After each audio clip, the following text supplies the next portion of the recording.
Hey, my name is Chris Brennan, and you're listening to the Astrology Podcast. In this episode, Austin Coppock is joining me, and we're going to be looking at the entire astrology forecast for the year of 2024. Hey, Austin, thanks for joining me. Hey Chris, how's it going? It is going very well. I'm very excited about this forecast. We have a big year ahead of us. So, let me give people a little overview of what we're going to be doing in this episode. So, in the first half, we're going to do a broad overview of the main planetary alignments and themes this year, basically for the first 2 hours of this episode. Then, in the third hour, we're going to go into a more detailed breakdown of each month of the year to give you an idea of the sequence and when each thing will take place that we're going to talk about in the first part. First, I want to give people an overview of some of the things we're going to be talking about, just to give you a preview of what we're going to be discussing during the course of this episode. So, here are the major astrological alignments that are going to take place in 2024. So, the biggest and one of the most consequential ones is that Pluto is going to move into Aquarius for good, where it's going to transit for the next 20 years, which is a huge shift. At the same time, we have a major outer planet alignment of Uranus trine Pluto that's coming into very close orb and will get just 2 degrees from going exact this year, and that will intensify over the course of the rest of the decade. Additionally, Saturn is going to be getting very close to a conjunction with Neptune in Pisces this year, coming within 10 degrees of an exact conjunction, so that we're getting very close to that alignment, which then will go exact over the course of the next 2 to 3 years as well. One of the most positive and interesting aspects of this year is that Jupiter is going to conjoin the planet Uranus in the sign of Taurus, and that's going to take place later in April. Then, immediately after that, Jupiter is going to depart from Taurus and it's going to move into Gemini, where it will stay for a year. At that point, Jupiter will immediately trine the planet Pluto and intensify and expand some of those Pluto and Aquarius themes. And then Jupiter is also going to be squaring Saturn off and on this year with 2 exact hits of that in the middle of the year and then later in the year in August and December.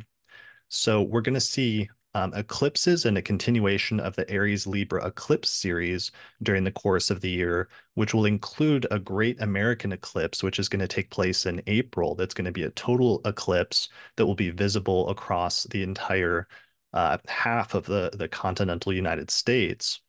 Then later in the year, we're going to get our first eclipse in the sign of Pisces and the start of a new eclipse series where the eclipses next year will start shifting from the Aries Libra axis to the Pisces Virgo axis. Additionally, one of the things I noticed that's coming up next year is there's going to be 2 comets that may be visible happening, first one in April around the time of the Great American Eclipse, and then another one in October that's actually going to take place right before the US presidential election. So we'll talk about that later. And then finally, at the very end of the year, Mars slows down in the signs of Cancer and Leo, and it stations retrograde at the very end of the year in December, so that that's what leads us into 2025 is a Mars retrograde in Leo and Cancer. So here's some diagrams for those watching the video version of this episode. This one's from Archetypal Explorer, and it shows all of the major outer planet transits that are taking place this year, many of which we will be talking about during the course of this episode. And then here's a similar graph that was made for me by Madeline Decotes of honeycomb.co, one of our sponsors. And she made this to help visualize some of the same outer planet transits that crest and peak at different parts of the year, but also where they sit in relation to some of the eclipses, as well as the 2 comets that are going to take place this year, where strangely, both of the comets are going to show up right around the same time as the eclipses. So we'll talk about that more in this episode. All right. So, welcome. We're back here again. I can't believe it's been a year since our last forecast episode. And, in that forecast episode, does it seem like it's been a year to you, Austin? I mean, this year went by really quickly, and yet when I think to where I was and where the world was a year ago, that was a slightly different universe. There was no, Saturn was still in Aquarius. No Saturn Pisces, no Saturn Neptune in Pisces, no Pluto in Aquarius, no AI panic. Like things have changed this year. Like things have moved in a different direction. Yeah, we recorded our last forecast in December of 2022, almost exactly a year ago. And what was interesting is like when we did that forecast, ChatGPT had just been released like a couple weeks earlier, a week or two earlier in late November, and we could see the very beginnings of the AI revolution. And we sort of anticipated that that was going to intensify a lot once Pluto moved into Aquarius in early 2023, which it did in pretty spectacular ways. And then also at that time, we could see some of the early image, like AI image generation software was really starting to come out and starting to get good at that point. And we were anticipating that that would really accelerate once Saturn moved into Pisces in March of 2023, which it has, and it's just growing by leaps and bounds.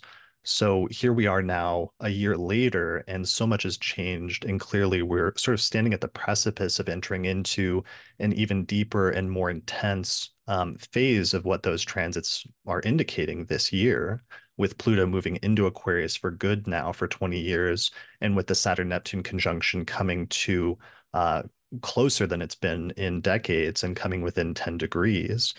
Clearly, 2024 is going to be a really important year that'll see the continuation of many themes from last year, but also a number of new ones as well. Yeah, 2024 is really interesting because we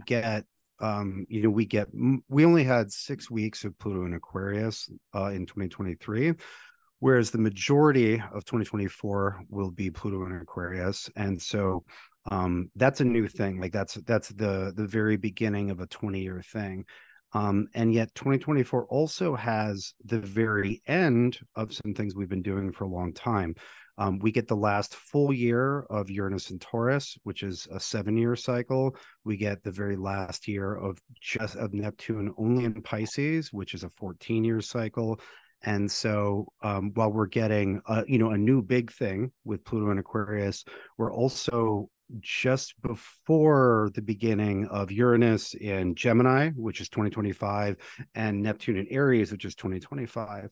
And so 2024 is interesting, right? It's sort of there's a changing of the guard, but there's also seeing basically both Uranus and Neptune wrap up a 7-year and a 14-year cycle, while Pluto in the middle of Pluto beginning a new 20-year one. So it's curiously located.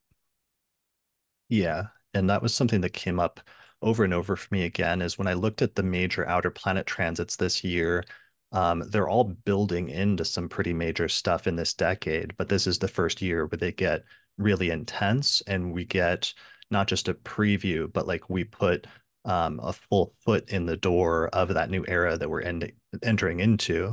So one of them that I was looking at was like, Uranus trine Pluto gets within 2 degrees this year. And so we're going to find ourselves like in this spot where it really starts ramping up before eventually starting to go exact over the next few years. There's so many transits like that, like Uranus trine Pluto, but also the Saturn-Neptune conjunction that you mentioned is huge. So here is a graph with the Saturn-Neptune conjunction where that's going to be going exact in like 2025 and 2026. But it gets so close this year within 10 degrees. Like that's usually the orb at which a transit like that is just sort of unmistakable and in which society really starts reflecting it in very tangible ways that are hard to ignore at that point. Yeah, there's a lot going on. It's interesting because 2024, if it were sort of in a void, compared to most years, is pretty dramatic and era defining. But in the middle of this decade, it's half of it is just sizzle reel or anticipation for 2025 and 26, which are somehow more dramatic. But but it's not because 2024 is chill. It's because this decade is what it is. Yeah, for sure. That this is like a historic decade and we're heading into a historic turning point with some of those things you mentioned, like Uranus going into the Gemini and that being the Uranus return of the United States that astrologers have been talking about for over a decade now or anticipating because that's coincided with like three times in the past. First, the American Revolutionary War, then the Civil War, and then World War II. So it's like the US is heading into that similar phase again, where the Mars-Uranus conjunction in the US birth chart is going to become activated again, which usually has correlated with conflicts in the past. And at the same time, we have these other major outer planet alignments that we've seen coincide with major turning points in the leadership and in the countries of other countries around the world at the same time, like the Saturn Neptune conjunctions that I know you've talked about a lot in the past forecast episodes having to do with countries like Russia and their history. Yeah, that's it's the Saturn Neptune is a huge sort of repolarization and pivot point for Russian history, at least the last 150 years. Right. Right. And And so and again, this year is just about like right before that's exact. And so the exact Saturn Neptune is next year, or excuse me, is 2025, and Uranus into Gemini is next year. But we have so much in 2024 to do. It's it's good that we get to wait a little bit because we get, we get a full. We don't get the with Pluto and Aquarius. We got like the teaser trailer last year. We got 6 weeks of Pluto and Aquarius, mhm. but 2024 is, let's see, it's about 40 weeks, 41 weeks, 41 weeks of Pluto and Aquarius, the overwhelming majority. The exception in 2024 is we do a little bit more Pluto and Capricorn, but that's it. Like we're into this new, we're getting the full season premiere of the Pluto and Aquarius series. It's a 20 episode series. We have only seen the teaser trailer so far. Yeah, well, let's talk about that. Let's do a section on Pluto and Aquarius. I did a lot of research recently into Pluto and Aquarius to try to understand what's happened in the past historically better, because that's usually one of the main ways that astrologers can predict the future is by looking back. It's like if you see a transit coming up, especially a major one, then you just look back into the past and see what happened in the world or what happened in different people's birth charts the last time a similar transit took place. And I ended up doing like a whole literature review of like Pluto and Aquarius transits over the past 3,000 years and found some really interesting stuff that I think is going to be very relevant for here. But what is there anything you want to say about Pluto and Aquarius or how you're experiencing it so far, or things that you anticipated last year that and how they panned out this year for you? Yeah, I suppose two things. One, Pluto and Aquarius means Pluto is not in Capricorn.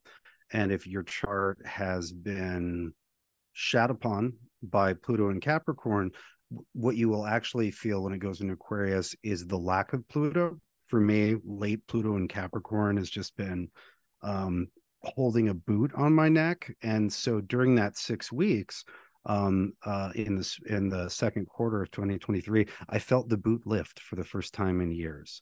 And so, depending on the chart, you may actually feel less Pluto. As far as what I was expecting, um, without going into it over long, I was basically expecting, how should we say, sci-fi terror. Pluto and Aquarius as the Pluto locates our fear of the destroyer. I'm thinking of Ghostbusters, where the demon emerges and says, like, pick the form of the destroyer, and the sign that Pluto is in often picks the form of the destroyer culturally, for more than a decade. And so, with Aquarius, I was expecting, sci-fi landscapes. We have, oh my God, what is AI going to do? We have a crazy sort of alien disclosure discourse. I haven't followed it, but I just see it all of the time. That's very also very classically Aquarian. Um, and there's plenty more, but just the sort of archetypes are right there. It's like, what's the big thing, the big potentially unstoppable thing that sort of draws the collective mind into a state of anxiety. Pluto's really good for that. Yeah, for sure. I was going through and reading historical stuff, and what I came up with was like historically, this placement has been associated with technological advancements, government control of information, and the development of new forms of destructive weaponry. So I traced some different threads, and I found that Pluto in Aquarius in history actually really closely coincided with the development of gunpowder at first in China over a successive series of centuries where it was refined at different points. And then eventually the development of guns and the first historical guns that have survived and the time period in which academics think they were first introduced coincided with the Pluto and Aquarius transit back during the Middle Ages, or what was the Middle Ages in the West. Then eventually the transmission of guns to the West and the way that they started being used as a new sort of like weapon of war that sort of unleashed very destructive and terrible things in terms of the ability to like, kill humans in new and innovative ways, but also in terms of the power that that gave different governments and different armies to do different things. So that was Yeah, major. yeah, one That, thing to note is the guns. Yeah, guns are useful, but it was cannons, which are, big guns. Cannons totally changed the dynamics of siege warfare. They made building a castle and hiding inside it a much less favorable thing than it had been for a very, very, very long time. And so before guns were, much of a rival for a longbow, they totally changed the dynamics of siege warfare. Yeah, well, and that was also Pluto and Aquarius time frames because their Mm-hmm. development was very closely interlinked. So I think this is very relevant because we have some of that going on in modern times, both in terms of new and innovative, like weapons are being developed. Like I've read that different countries like the US are like rushing to install lasers on top of boats and planes and things like this partially as a way to fight drone warfare and to be able to shoot down drones or like swarms of drones, which is also a new technology that's being developed in war. Um, and that's one piece, as well as like AI and the ways in which AI itself will be potentially used as like a weapon of war in order for different countries to like accomplish different things they want to do, as well as the need to like want to control that information. And once a country like has a new weapon or something like that, they try to develop a monopoly on it, which is one of the other things that I saw very consistently in the history of Pluto and Aquarius, like governments attempting to maintain or large entities attempting to maintain monopolies on things. That's interesting. The Yeah, there's a lot to be said there, but yeah, the again, the like a lot of the Aquarius stuff seems to fit inside the near future sci-fi imaginings that people have been doing for 50 or 60 years. When you imagine lasers versus drones, like AI, an AI drone swarm versus the auto targeting laser array, right? That feel like that's like that's a science fiction story written 45 years ago, right? And then again 20 years ago. Um, it seems like the Pluto and Aquarius is where all of the, again, like near future, right? The Pluto and Aquarius this time will not be galactic space opera sci-fi. At least I'm not expecting galactic space opera, but all of the sort of cyberpunk dystopia, both the how should we say, both the cool and terrible things about those visions are all finally ready to happen quite literally. Another piece of that, something you have in virtually any like near future sci-fi or cyberpunk thing, is you have the human machine interface to some degree. Like the what is the Neuralink, right? Is the company that's working on that now. Pluto and Aquarius is 20 years. Like we'll get that. Again, we've already got drones being used for all sorts of things, military and otherwise. The arms race between how to deploy drones and how to defend against drones is happening. The AI will be used for better targeting solutions, anything that it can help with. Like it's all just about here. And I know that, Chris, we've talked about how a lot of this hits like, uh, it's sort of here, it's sort of just around the corner, but it's really the trines between Pluto and Uranus. Once Pluto is in Aquarius and Uranus is in Gemini, which is 2025 to 2032, that should be very literal and obvious, but this year is moving towards that very rapidly. And we get a sort of like faux pre like a prototype version of that with Jupiter in Gemini rather than Uranus trining Pluto and Aquarius. What other themes did you see with Pluto and Aquarius in your studies, Chris? So here's my summary. Let me read it so I can get some of it out. So potential themes in 2024 include technological transfers from foreign cultures. I know that's something you've researched a lot, as have I. The use of science for destruction and attempts to control the flow of information. So some of the key themes I found that I summarized, I actually used AI to help me summarize some of my like 40 pages of notes. And based on what I wrote, the AI said that the five primary themes that I had found were one, powerful influence of technology. Pluto representing transformation and control meets Aquarius, the innovator and the rebel. Expect major shifts in how technology shapes society, both empowering and potentially destructive. Two, information warfare and control. Governments and powerful entities will vie for control of information and new technologies, creating monopolies and censorship attempts. Censorship was actually a major thing that happened during the Renaissance and during the early phases of the scientific revolution when Pluto was in Aquarius, where one of the things that I noticed was that the church attempted to control and suppress some of the new discoveries that were taking place, including things like the heliocentric model and the discovery that the sun was the center of the solar system because of how that impacted theology, but also how that then impacted their control of power over Europe and the world at the time. That's really Um, interesting so because oh yeah, go ahead. I'll come let back me to just that get though. the other three out and then we'll get it. We'll come back. So three, technological leaps. So breakthroughs will come from both internal research and external sources like cultural exchange or encounters with that which is foreign, which, in some circumstances you could say like that which is alien, and what that actually means can mean a bunch of different things that we'll get into. So number four, science versus ethics, the moral dilemma of scientific advancements used for harm and the tension between curiosity and caution. And then finally, five, globalization on edge. So the interconnected world may face challenges, but the exchange of ideas and knowledge remains crucial for progress.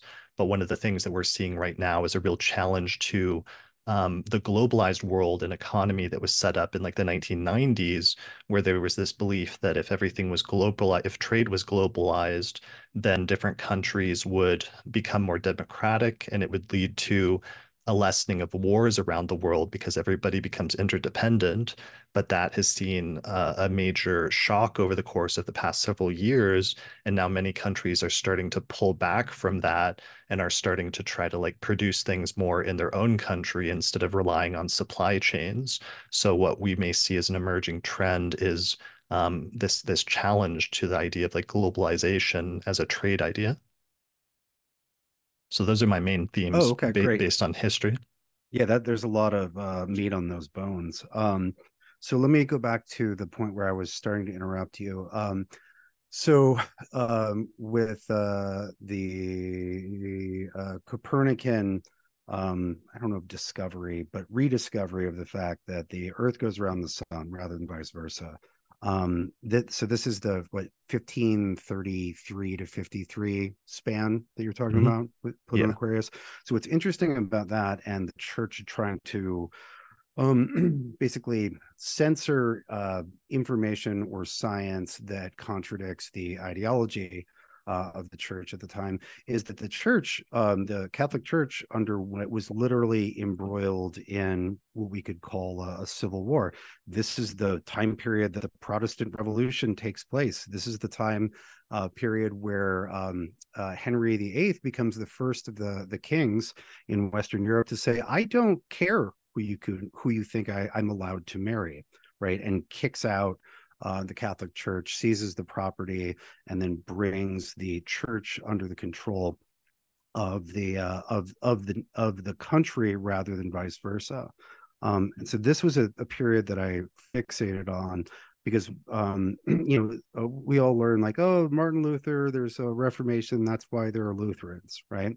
Um, but the power dynamic here, I think, is the Pluto and Aquarius part, because it rhymes very nicely with the the Pluto and Aquarius at the end of the 18th century.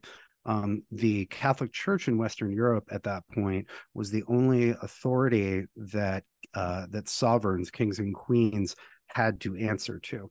The Pope could validate or invalidate territorial claims, as well as having the personal leverage of recognizing or not recognizing a marriage of a sovereign, which of course means that the Pope had control or had some control over the continuation of any dynasty. Right. And that's very important when you do hereditary government, right? Succession is everything. And so what we had was basically an overthrow of the sort of religious caste in Western Europe, which was up top, and then the kings and queens or the royalty, were never under their thumb again. And that's very interesting to me when I think about it in terms of relative to the French Revolution, which is the next Pluto in Aquarius, the end of the 1700s. Because then the way most historians talk about the French Revolution is it is the growing power of the bourgeoisie and the merchant class who overthrows the royalty and aristocracy, right? And so you have whoever is at the top of the pyramid, and these are of course Western European examples. Um, but at least in Western Europe, you had this overthrow of whoever was at the very tip top of the pyramid of power. And so that's made me wonder what does, well, it made me think two things. First, it brings up something that Chris, you and I have talked about, which is that Pluto being in Aquarius means Pluto opposing Leo, right? Hmm. And Leo is the sign, Leo is the crown, right? It is the golden crown of the sun. It is the figure in which sovereign power is condensed, whether that's a king, a queen, a pope, the president, the CEO, wherever whoever's at that central and crowning point. And so having the dire forces of Pluto arrayed against that in those two previous instances showed a toppling of the group or caste or however you want to put it that was at the top. And so that's made me wonder what is what is at the top now. It's much easier to see these things historically than it is now. And I can leave that as an open question, but that's a theme both times. Yeah, I think so. That one you're talking about of the time period in like the 1700s, the last time Pluto was in Aquarius Mm-hmm. was such an interesting period, both in terms of science and major scientific discoveries, like William Herschel discovering Uranus, the first, expanding our knowledge of the solar system and the first planet discovered beyond Saturn, Mm-hmm. in the history of humanity, but also just like major political revolutions taking place. And even though the French Revolution was the major one, which was the overthrow of the French monarchy. But also, even though we often talk about like the United States as having Pluto in late Capricorn because of the American Sibley chart and where the American Revolutionary War began. Once the war was fought, so much of the actual like Constitution of the United States and the actual structure of the government and all the checks and balances and everything, having it divided into three parts, that was really put together under Pluto and Aquarius, which gives you a good idea of both, some of the highest sort of aspirations of Pluto and Aquarius in terms of creating that sort of government structure of a type of democracy, but also that gives you an idea of some of the things we're returning back to during the course of Pluto and Aquarius to revisit and potentially revise. Yeah, and that those documents are really, a really solid example of that will and I guess successful act of overturning a hereditary aristocracy, right? Like, what are we doing instead of hereditary aristocracy? We're going to do this.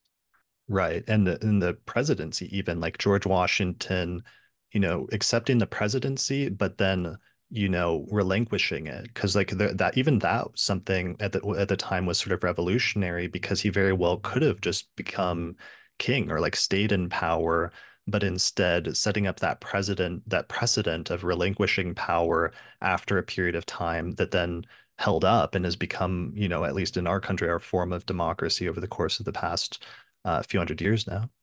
Yeah. Yeah. Well, and again, that there's that very obvious like opposing Leo, opposing the idea of organizing things along those lines. Yeah, for So sure. one thing I want to bounce back to something you said about science, but in particular, we call it like cosmology or picture of the larger universe in which we are placed.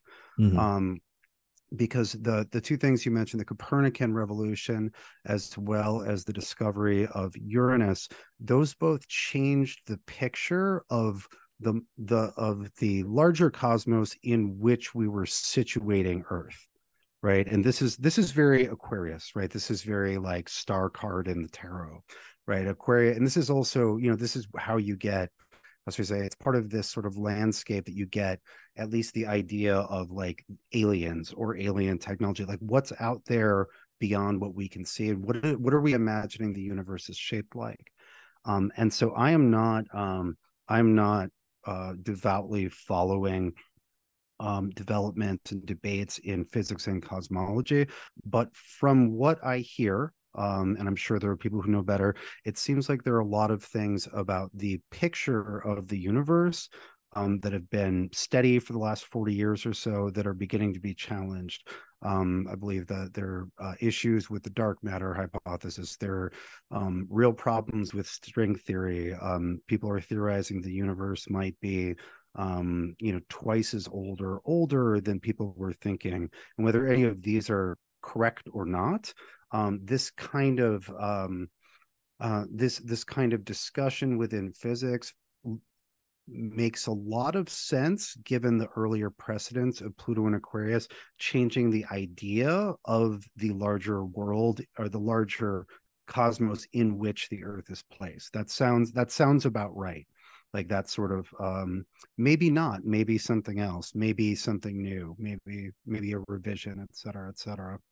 Yeah, and it ties in with your previous point about like monarchy and the displacement of that is some of the scientific revolutions. It displaces humanity as the center of the solar system. Um, if, for example, we were suddenly like not the only sentient species or not the only form of life in this, or not the only planet, for example, that had life, that would decentralize our, long held beliefs of centrality that a lot of our societies are often based off of, or our religions are based off of, but then it would expand and create a more clear and more accurate picture of the universe at the same time. And we have developments like that are going to be happening during the course of Pluto and Aquarius, and even especially this year, that may contribute to that. Because on the one hand, with AI, for example, humans are creating something potentially that is like an alternate sentient species on Earth, almost like a form of alien life that humans may be living with, but also learning from because AI will think differently than humans do. And so, in a way, for example, chess, they've developed AIs that play chess that sometimes do things differently and do moves that had never been done before, that then chess masters are learning from and trying to study in order to understand better the way that they're able to perceive mathematics and the universe and time in ways that are different than humans do, but that may, advantage us if we learn from them. And then at the same time, I know there's going to be some developments in space where, for example, this year, not too far, potentially, well, yeah, this year, they're going to launch, for example, another probe to Europa, which is the ocean, the frozen ocean moon of um, Jupiter, I think, right? Mm-hmm. Not Saturn. So Jupiter, and they're going to be trying to see eventually when that probe lands in 2030 if there is like life or microscopic life even on Europa, which, if that was true, would have a huge like impact in terms of our understanding of life and humanity and our place in the cosmos. Yeah. When there also might be, yeah, new biological compounds that could be used for medicine or God knows what else, right? But yeah, that was another thing we both bumped into is there's, especially this time, there is the literal alien, or at least the imagined literal alien life. But then we also saw, when we look back into the past, that we have the sort of experiencing, people bumping, cultures bumping into each other that were so radically different that you had that same experience of alienness on both sides, and then also alien technology. The one of the instances that first got me thinking about alien, not in that literal outer space way, but different peoples, was that during the 1530 to 50-ish one, you had the first Western Europeans landing in Japan. And it was, I believe it was a Spanish vessel that got blown massively off course. And just imagining the mutual shock at that point, right? Like the maybe the Spaniards had heard extremely distorted tales of China from Kublai Khan's day, from like reading Marco Polo or something, but landing in Japan, and Japan having these Spaniards land there, right, with firearms. And like what a how should we say, what an incredibly disorienting but interesting moment. I found other examples like that of a transmission of like foreign or almost alien technology Mm-hmm. between cultures. There were things like the development of paper. Like paper was first developed in China, and I think one of the earliest like fragments of paper that exists that shows that it had been developed was from a Pluto and Aquarius period. But then over successive periods, you see eventually it start to be transmitted to the West. And for example, paper, they set up the first paper shop in Baghdad in 793. And this was during a Pluto and Aquarius period. And that's what led to then the House of Wisdom and the proliferation of science and learning and wisdom and the ability to have huge libraries of books when you had paper where you could actually produce it more quickly and easily and affordably. And then eventually, during successive Pluto and Aquarius periods, paper was transmitted to the West. And then eventually, this led to large libraries in the West. Eventually, it led to the printing press. Eventually, the printing press then contributes to things like the Reformation, and eventually to other things like the development of democracy and things like that. So, paper as like a technology, even though it's so simple to us now, it was like a revolutionary technology at one point in time. Or another example of that I found was the development of silk, again in China. And then eventually China would trade silk for Western goods through the Silk Road. But by the 500s, around 550, the Emperor Justinian in the West, one of the Roman emperors, late Roman, like Byzantine emperors, Justinian, he hired two monks in order to send them as spies to steal silkworms and to bring them back across the Silk Road into the Roman Empire so that they could have control of this technology and create their own silk. And then he set up his own monopoly surrounding it. So it's like that's one of the core themes as well, is like different cultures sometimes having different technologies that give them power, but then sometimes either the transmission or the attempts to steal or take that technology for oneself and what happens as a result of that. Yeah, right. So technological espionage. Espionage makes sense as a Pluto theme, right? We're going to steal the secrets of your alien weaponry. Yeah. And then I that's and going I to give us like power that we've taken from you. Yeah, and I'm not, so I know, that makes me think about uh firearms in Japan. I know that firearms got integrated into Japanese armies very early, and I don't know if they were inspired by the Spanish designs that they encountered, or to what degree they were Chinese. The ideas were Chinese imports.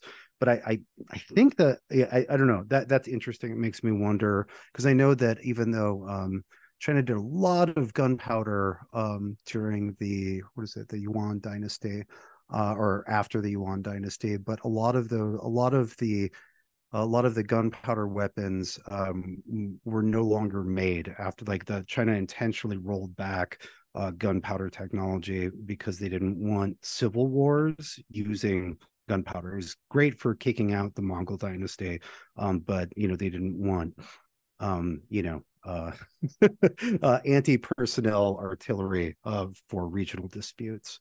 Anyway, but yeah, all that makes sense.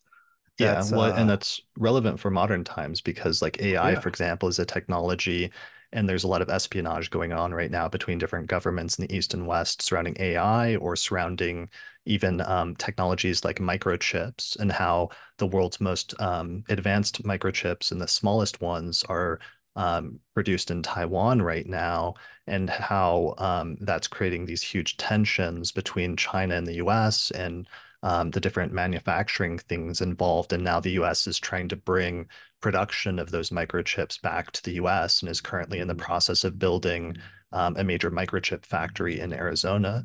So it's like there's interesting parallels or like echoes of some of those themes from the past here with contemporary technologies. Oh yeah, yeah. Well, and just to tie it back into sort of again, near future sci-fi stories that have been written for 50 years, like informational technological espionage is a part of all of the cyberpunk everything, right? It's the part of that collective imagining has tons of that, or excuse me, that is a key feature, and often the main theme of a story. um so I'm going to say so there another piece of it. I'm just thinking about it culturally, and also transit wise is again Pluto in Aquarius will oppose things in Leo. Well, most of our ruling class are of the Pluto and Leo generation here in the United States. The Pluto and Leo people are born like roughly 1940 through 60. And so, which people refer to them as boomers. But that's a whole generation of people that's going to be having Pluto opposite Pluto, which is a transit that is impossible to live within most human lifespans during other points of the Pluto cycle. Pluto in Scorpio is the very fastest part. And so, with that, the Pluto and Leos just happen to have been born as one of the few generations that will get a Pluto opposite Pluto transit. And so, that's interesting if you were born 40 to 60 or in 1940 1960. And then it's also interesting culturally because a lot of we can say Western cultural norms were established by the Pluto and Leo generation. The like the when I think of the like Leo, excuse me, when I think of Leo, I think of culturally, I think of celebrity culture, and certainly people have been celebrated and been famous before 1962. We have the all of the we have sort of cultural kings and queens. We have cultural the super celebrities, the musicians of the 60s, the hyper famous actors. Like all of this was fueled by Pluto and Leo people during their youth. And so it makes me wonder how on a collective level, how culture will change as Pluto goes through Aquarius, because there is this, this deep, there's this deep skepticism of that person, that celebrated person in the center wearing the crown as a style of organization, right? The celebrity which is worshipped, and certainly celebrity seems to be on a decline the last while. But factoring Pluto in Aquarius, opposing everything in Leo into that, I think is an interesting thing to think with.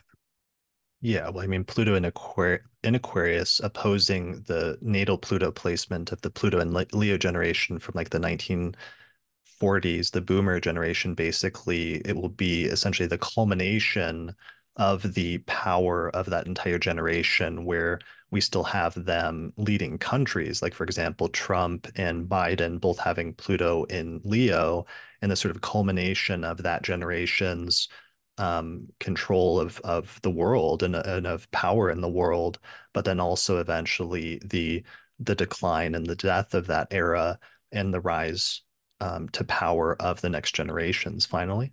Yeah, I would say more like yeah, like last gasp, going out with a boom, going out with a boom. Didn't plan that. Going out with a boom or but yeah, that's interesting. Do you know the term extinction burst? Like when a star that's like collapsing like has a burst or something. That's not a bad application of it. I learned it in a psychological context. That basically right before someone is about to change a pattern or stop doing a behavior, they triple down on it. Hmm. It's like if you say to yourself, I'm gonna go on this strict diet on Tuesday. It's your behavior on Monday around food, right? Where you're actually you eat worse than you have because you're about to change. Or you see this with addictions, but you just see this with behaviors in general. It's like an extinction burst of boomerdom, right? Because it's right, like they're going to be forced off stage soon, but not quite yet. So yeah, that's For what I mean by sure. extinction burst. So, why don't we transition to talking about some of the other major planetary stuff going on? Because hilariously, we're already like 48 minutes into our recording. So just give you a time to think. This is going to be a little bit more free flowing and perhaps longer than we were planning, but we'll see what we can do. Um, Okay, good. so Thank you for the redirect. yeah, I did not realize we were that far in. I thought we were no, just I have a timer going, and yeah, so it's going to be that's all right. We're getting through some good stuff here. We got Mhm. 2 hours to do this section. So let's talk about Saturn conjunct Neptune, because even though that started this year when Saturn first ingressed into Pisces and immediately, so that we had the co-presence of Saturn and Neptune in the same sign, now they're actually by June and July, when Saturn and Neptune station in Pisces, they're going to be about 10 degrees apart. So the energy of that is going to become much more palpable this year, and some of the influence in society. So one of the things I'm nervous about with that transit is typically like Saturn represents reality and like concrete reality, whereas Neptune represents like fantasy and delusion. And when you get a hard aspect between those two planets, sometimes the fundamental meeting is having a difficult time telling the difference between what's real and what's not, or between what's true versus what's false, or what's, fake versus what's truth. And the last time we had an alignment like this was actually around 2016 when Saturn squared Neptune. And during the course of that year, especially in the US, one of the main keywords that came out was like fake news, was kind of like was coined almost as like a buzzword that year. And initially it was developed within the context of like how social media was being used and different websites were being used in order to push political propaganda in a way that was like new and different than had ever been seen before, so that fake news stories that were pushing a political agenda were more numerous and were being weaponized, so that people were often not able to tell what was truth versus what was not truth. And the idea of like fake news sort of came out of that. And then Trump, by the end of the year, sort of took that keyword, which was originally being used almost against him and what some of his political proponents were doing, and he turned it around and made it his own sort of slogan that he applied to everyone else. And so now he called all the other news like fake news. But I think that provides one of the clearest, especially in a political context, comparison points for what 2024 is going to be like, and what some of the main challenges are going to be, is that people are going to be really struggling to tell the difference between what is real and what is not real this year, with that Saturn Neptune alignment coming into close contact. Yeah, yeah. No, that's a the fake news precedent is a good one. Right, because the we have we have new tools for confusing things. I was reading something the other day. They were talking about how um, at this point we have not much trust for images, right? Because we all know images can be manipulated, and that distrust is about to move in, or is in the process of moving into video and audio, right? Because with AI just where it's at now is really good at mimicking voices. The video stuff is getting better. And so how should I say? Yeah, like the the amount of media which can potentially be distorted is now almost total, right? And it's not a new thing, but it's a new frontier, right? In this march of confusion.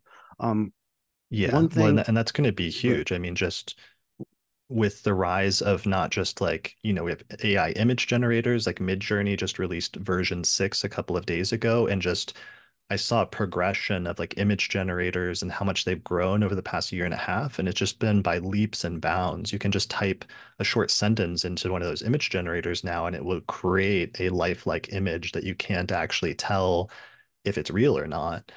So that's going to be hugely important. But at the same time, with the rise of AI this year happening, like overlapping, the use of that for political purposes to push different political narratives or to control people's opinions or influence people's perceptions, I think that's going to be hugely powerful and is probably going to be one of the most significant things that this year will be remembered for, because it's going to be, especially in the US, the first election in which both the AI image and video generation, as well as the other AI tools that can be used to generate and manipulate content, that's the first year it's going to be fully unleashed in a political context.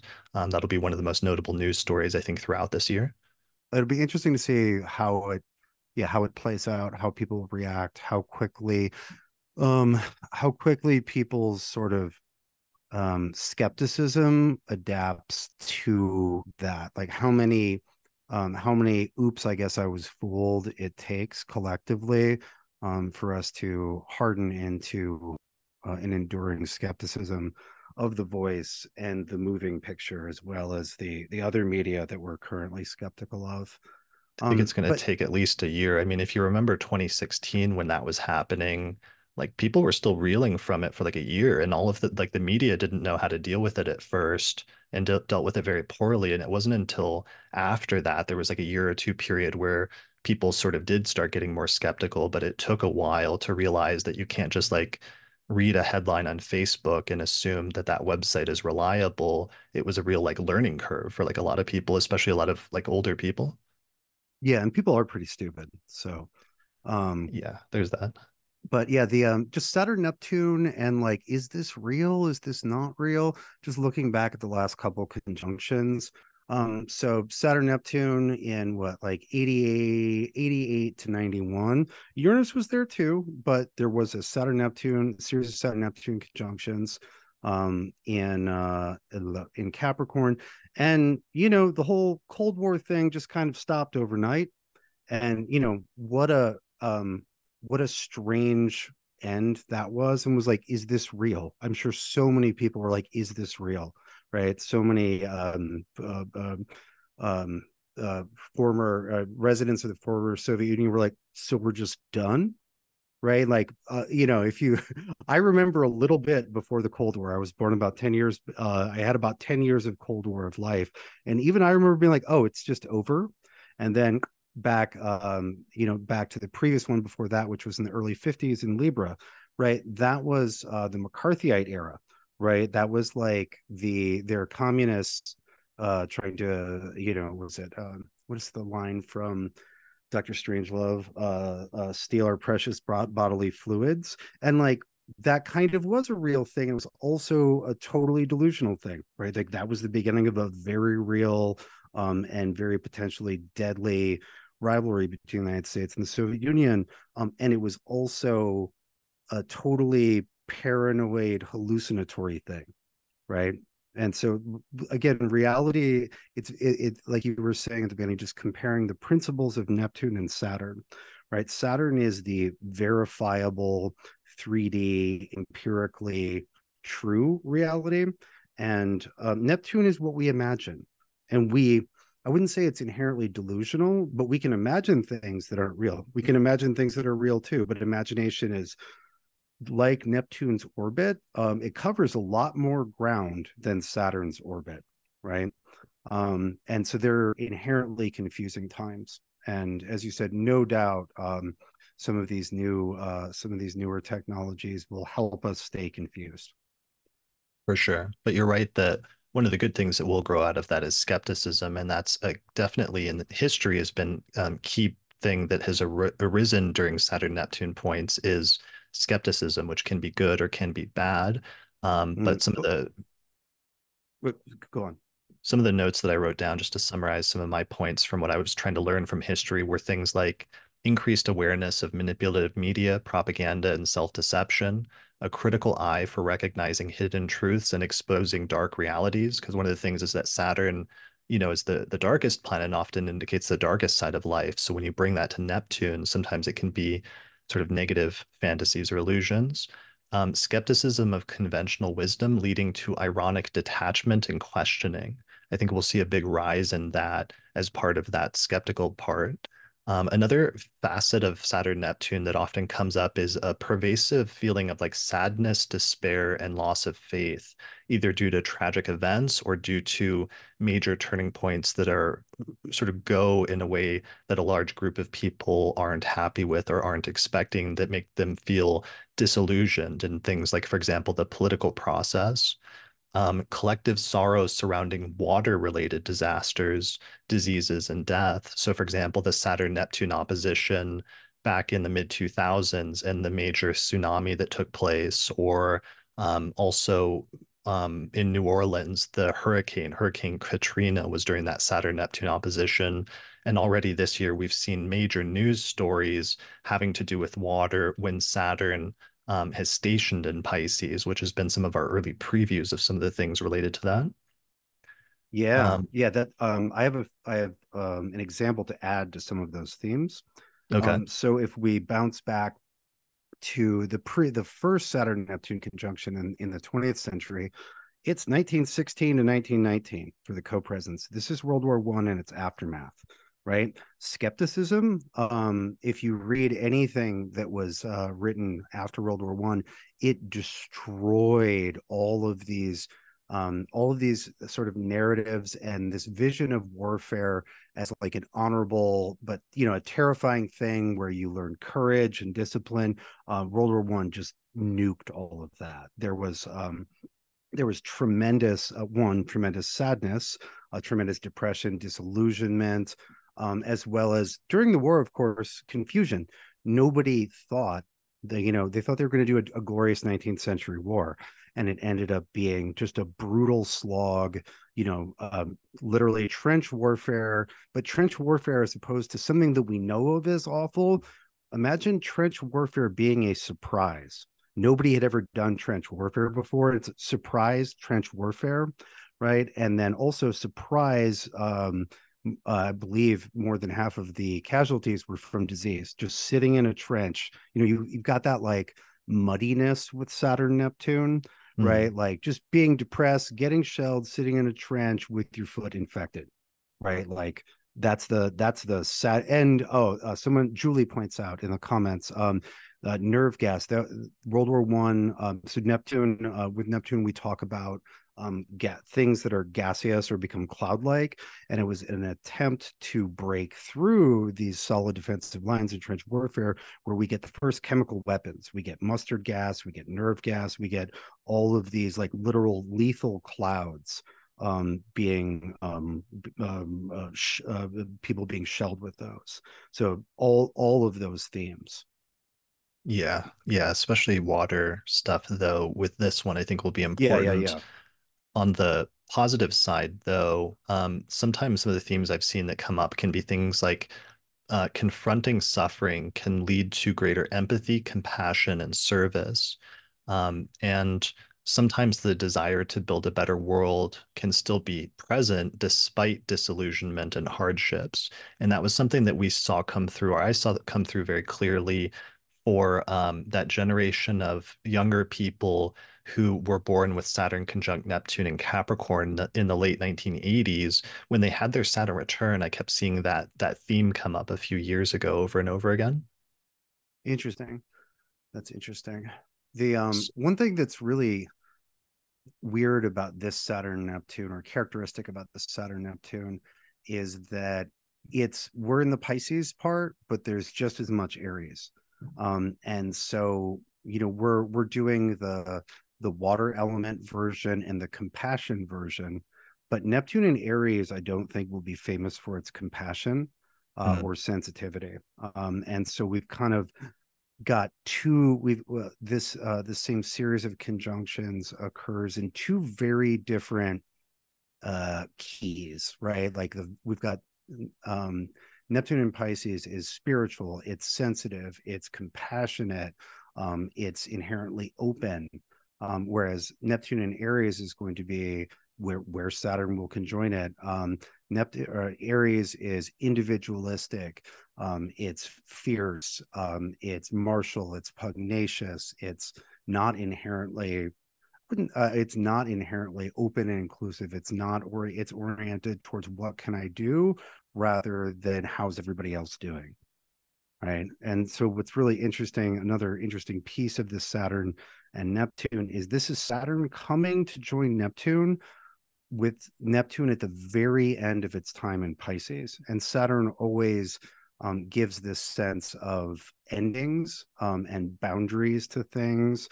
And once this has passed, what will last, right? Like what will remain of this?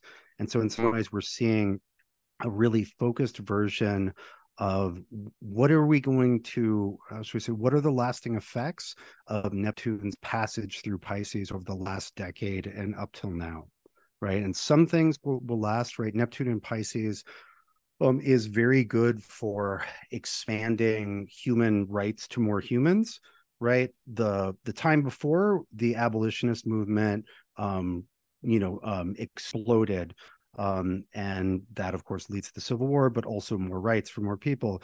This time during the solidly in the middle of the Saturn and Neptune years, we have gay marriage being legal in the United States. We have with the spirituality and da da da. Neptune, or excuse me, slow down, Austin. This time, astrology, magic, spiritual things have gotten much, much, much more popular. Some of that'll stick, some of it won't. Another piece of that is that psychedelics in the United States are getting legally ratified for use in certain contexts, right? That's absolutely a Saturn and Pisces thing. And we'll see which of these things basically get the Saturn stamp and get to become part of the future, and which of them, we'll just look back and like, oh, that was the 2000 teens and the first half of the 2020s, and Neptune was in Pisces, and that's just how it was, and it's not that way anymore. yeah, for sure. I think we'll see a continuing a development of tensions between like materialism represented by Saturn and the sort of idealism and spiritual inclination represented by Neptune, and the need to balance skepticism with open-mindedness to new possibilities and not get caught overly in one, going too far in the extreme of one direction or another, even though that'll be the tendency, I think, for many people. Um, and just also finally recognizing the limitations and the potential of both reason as well as imagination and sort of like spirituality or whatever you want to call it that's represented by that Neptune half of things. Yeah, the you used a term earlier, I think, disillusionment. Hmm. Um, and I think that that's really the form of, or the type of skepticism we'll see a lot of, because there's skepticism as just like a philosophical or epistemological approach, but I think we're going to see a lot of people who are like kind of got burned by Neptune and Pisces. They're like, oh, I bought into all this and now I'm gun shy about buying into anything, whether that's political or spiritual. I've been watching some documentaries recently about recent cults. There's some good ones on Netflix that are obviously Neptune and Pisces cults, and you're like, oh, this is I knew Neptune and Pisces was doing that too. It's been fun over here in astrology land, but like those aren't just things that happen and have no effect. People believe something wilder than they ever have, and then in some cases that turns out to not match reality very well or to be a dangerous mismatch. And there's a skepticism that's born of disillusionment, that I think is that particular Saturn Neptune skepticism as opposed to others. For sure. Yeah, I think that's going to be really important, especially because we're dipping into this year, but then it's going to be an increasing feeling in the collective the following year in like 2025 and 2026. So it's some sort of growing, in some instances, it was described like Tarnus, for example, describes it as like a black cloud that kind of like comes in and hangs over the collective emotionally sometimes. And what a Mm-hmm. great image of like Saturn, Neptune, a black or a dark cloud that's like hanging over things as kind of like a vibe sometimes. Mm-hmm. But on the more positive side of things, or at least entertaining side of things, let's say, depending on your perspective, Apple is finally going to release their big virtual reality headset this year. I think they're planning on doing it around April. So, one of the things that we can see coming is the interface between, on the one hand, the Saturn-Neptune conjunction, which we've talked about being the difference between what's real and what's not real, and having a hard time telling the difference between the two.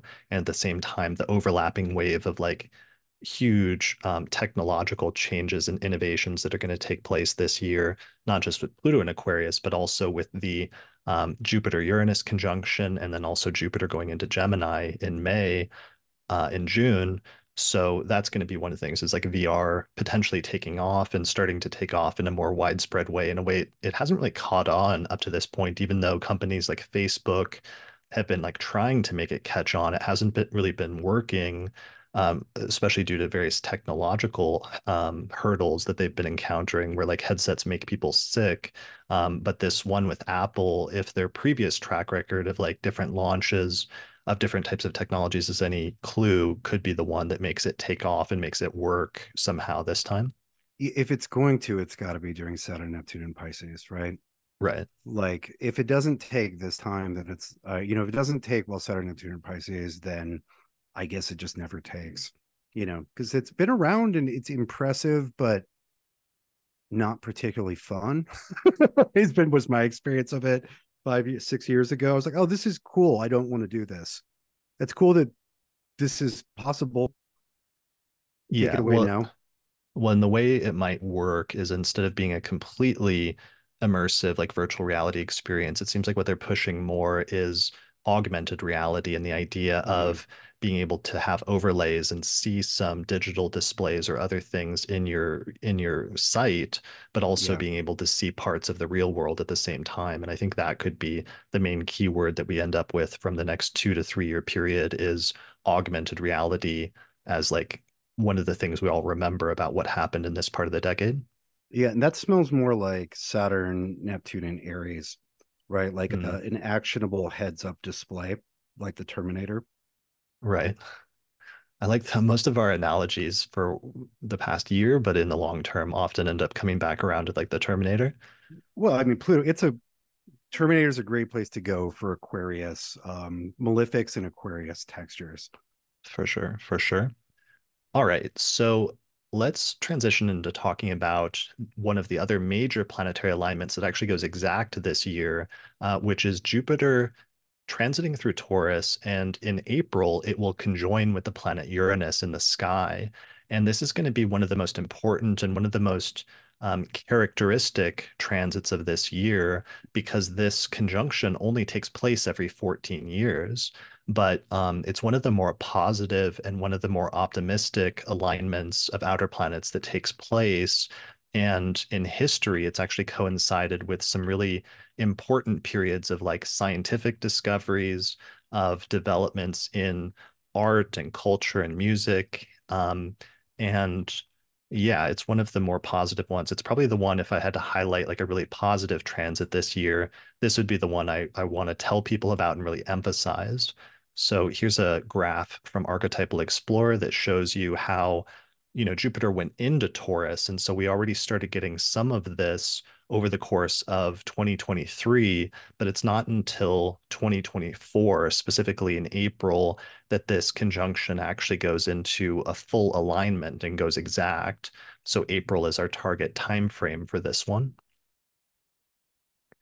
So one of the things that I saw recently that I think is tied in with this is like, it's Jupiter, which is like expansion, and it's Uranus, which is like um, innovative technology, but it's taking place in Taurus. And so one of the questions we've had over the past year is what does it mean that that conjunction is taking place in Taurus, and how does growth and expansion of technology fit with the symbolism of Taurus?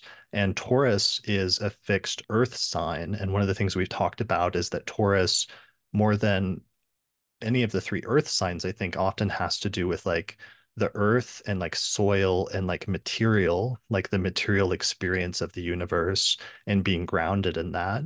And one of the interesting things, news stories that I saw recently is that Google recently published two papers where they announced that they were applying their new artificial intelligence to materials science.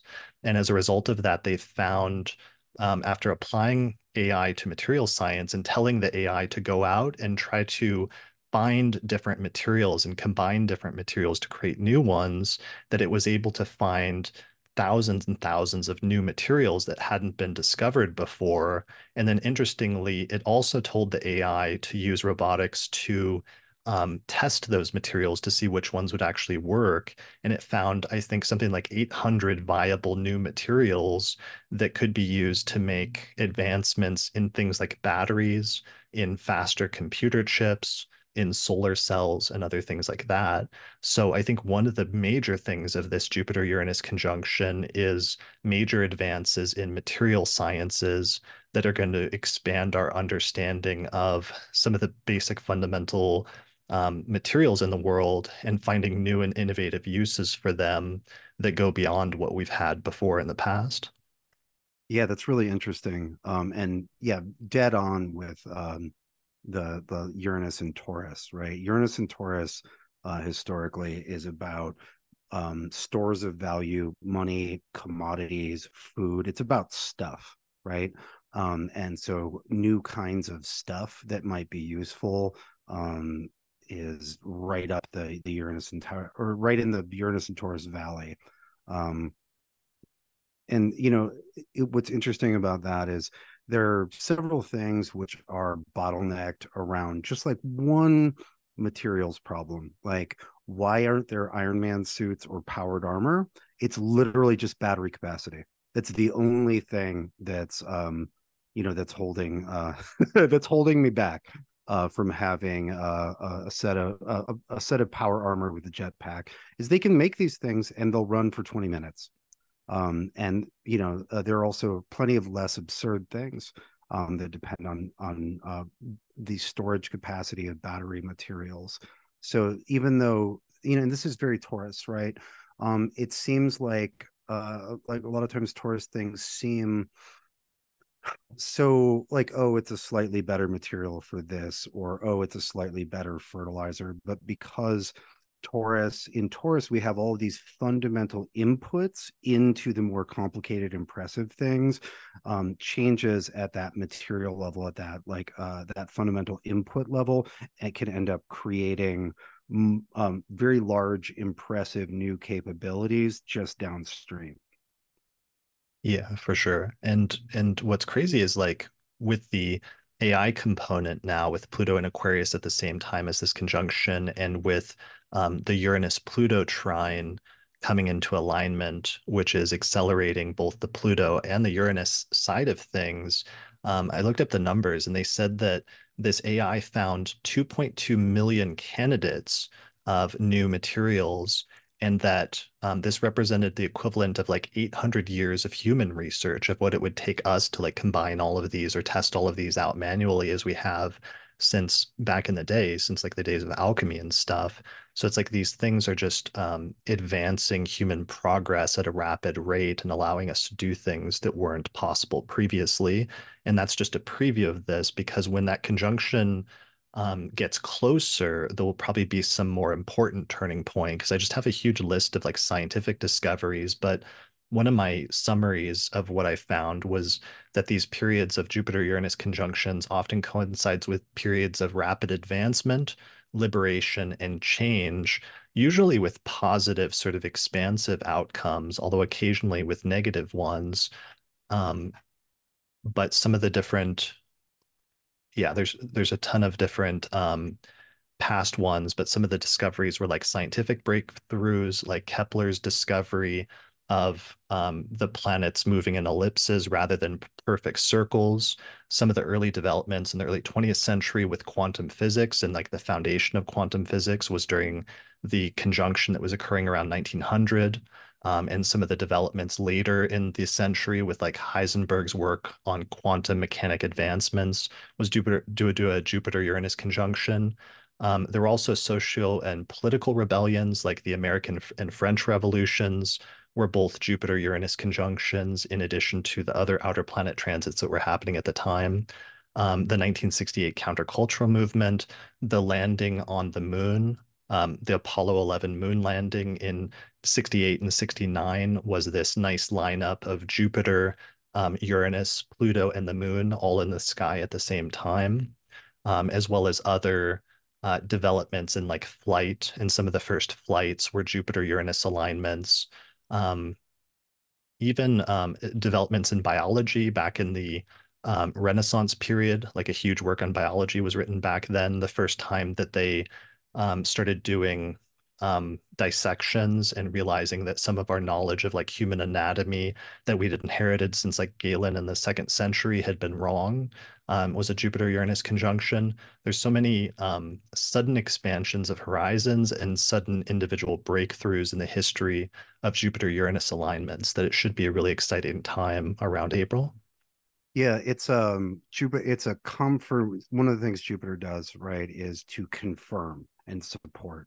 And so with the Jupiter Uranus conjunctions, you get a confirmation of something socially or technologically or artistically revolutionary, or something that's it's like confirming a breakthrough, right? And this we basically get these every 13-ish years, right? So we had one in 2011, in no 2010, no 2000, Yeah, 14 years. yeah, yeah, yeah. So in 2010 in Aries, and then late 90s in Aquarius. It's basically every other Uranus sign gets one of these. Um, and so it's not like a once every 100 years thing. You know, you get one every decade and a half. And again, they have they both support and confirm a breakthrough. The last time that we had a conjunction of Jupiter and Uranus in Taurus is, how should we say, in line with that, but because Saturn was conjunct both of them, a little darker in tone, and so that was 1941. All sorts Mhm. of great scientific breakthroughs being made in 1941, you know, because the world was at war. But you know, it was nonetheless like a period where materials science was very important. And so, you know, a lot of those breakthroughs had to be put on the battlefield as soon as possible. Yeah.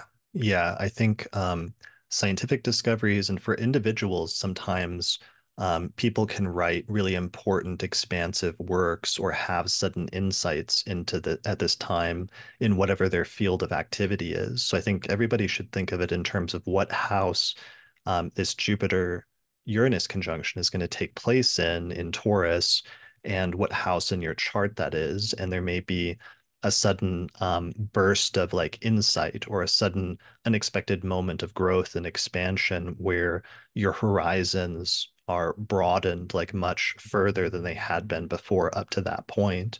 It can be like a very liberating and a very exciting um, transit to have in whatever part of your chart that it takes place.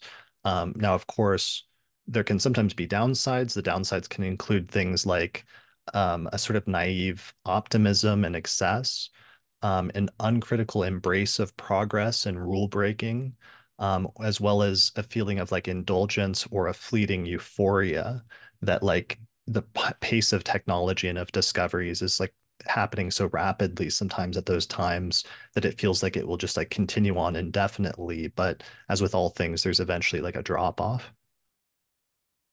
Yeah. And so one of the, how should we say, revolutionary-ish flavored things that Jupiter will probably be confirming is the spike since Jupiter went into Taurus in sort of successful labor movements in the United States. Since Jupiter moved into Taurus in May of 2023, we had the writer's strike, we had the actors strike, we had a big auto workers strike, we had big nurse strikes with tons of union activity. And this is another Uranus and Taurus thing. This is part of the like, with Taurus we have revolutionary activity. But like at that, how should we say, that very fundamental Taurus level, right? The people who make the car that you drive, the people who labor to make whatever, right? And so this Jupiter Uranus has been very good for labor. It has also just shown a big spike of activity in that area. So I would expect that to basically peak around the Jupiter Uranus conjunction and then probably fall off once Jupiter leaves. Another thing I'm curious about, and so let me frame this. So just like with Saturn's pending conjunction to Neptune, we're looking at Neptune's last full year in Pisces.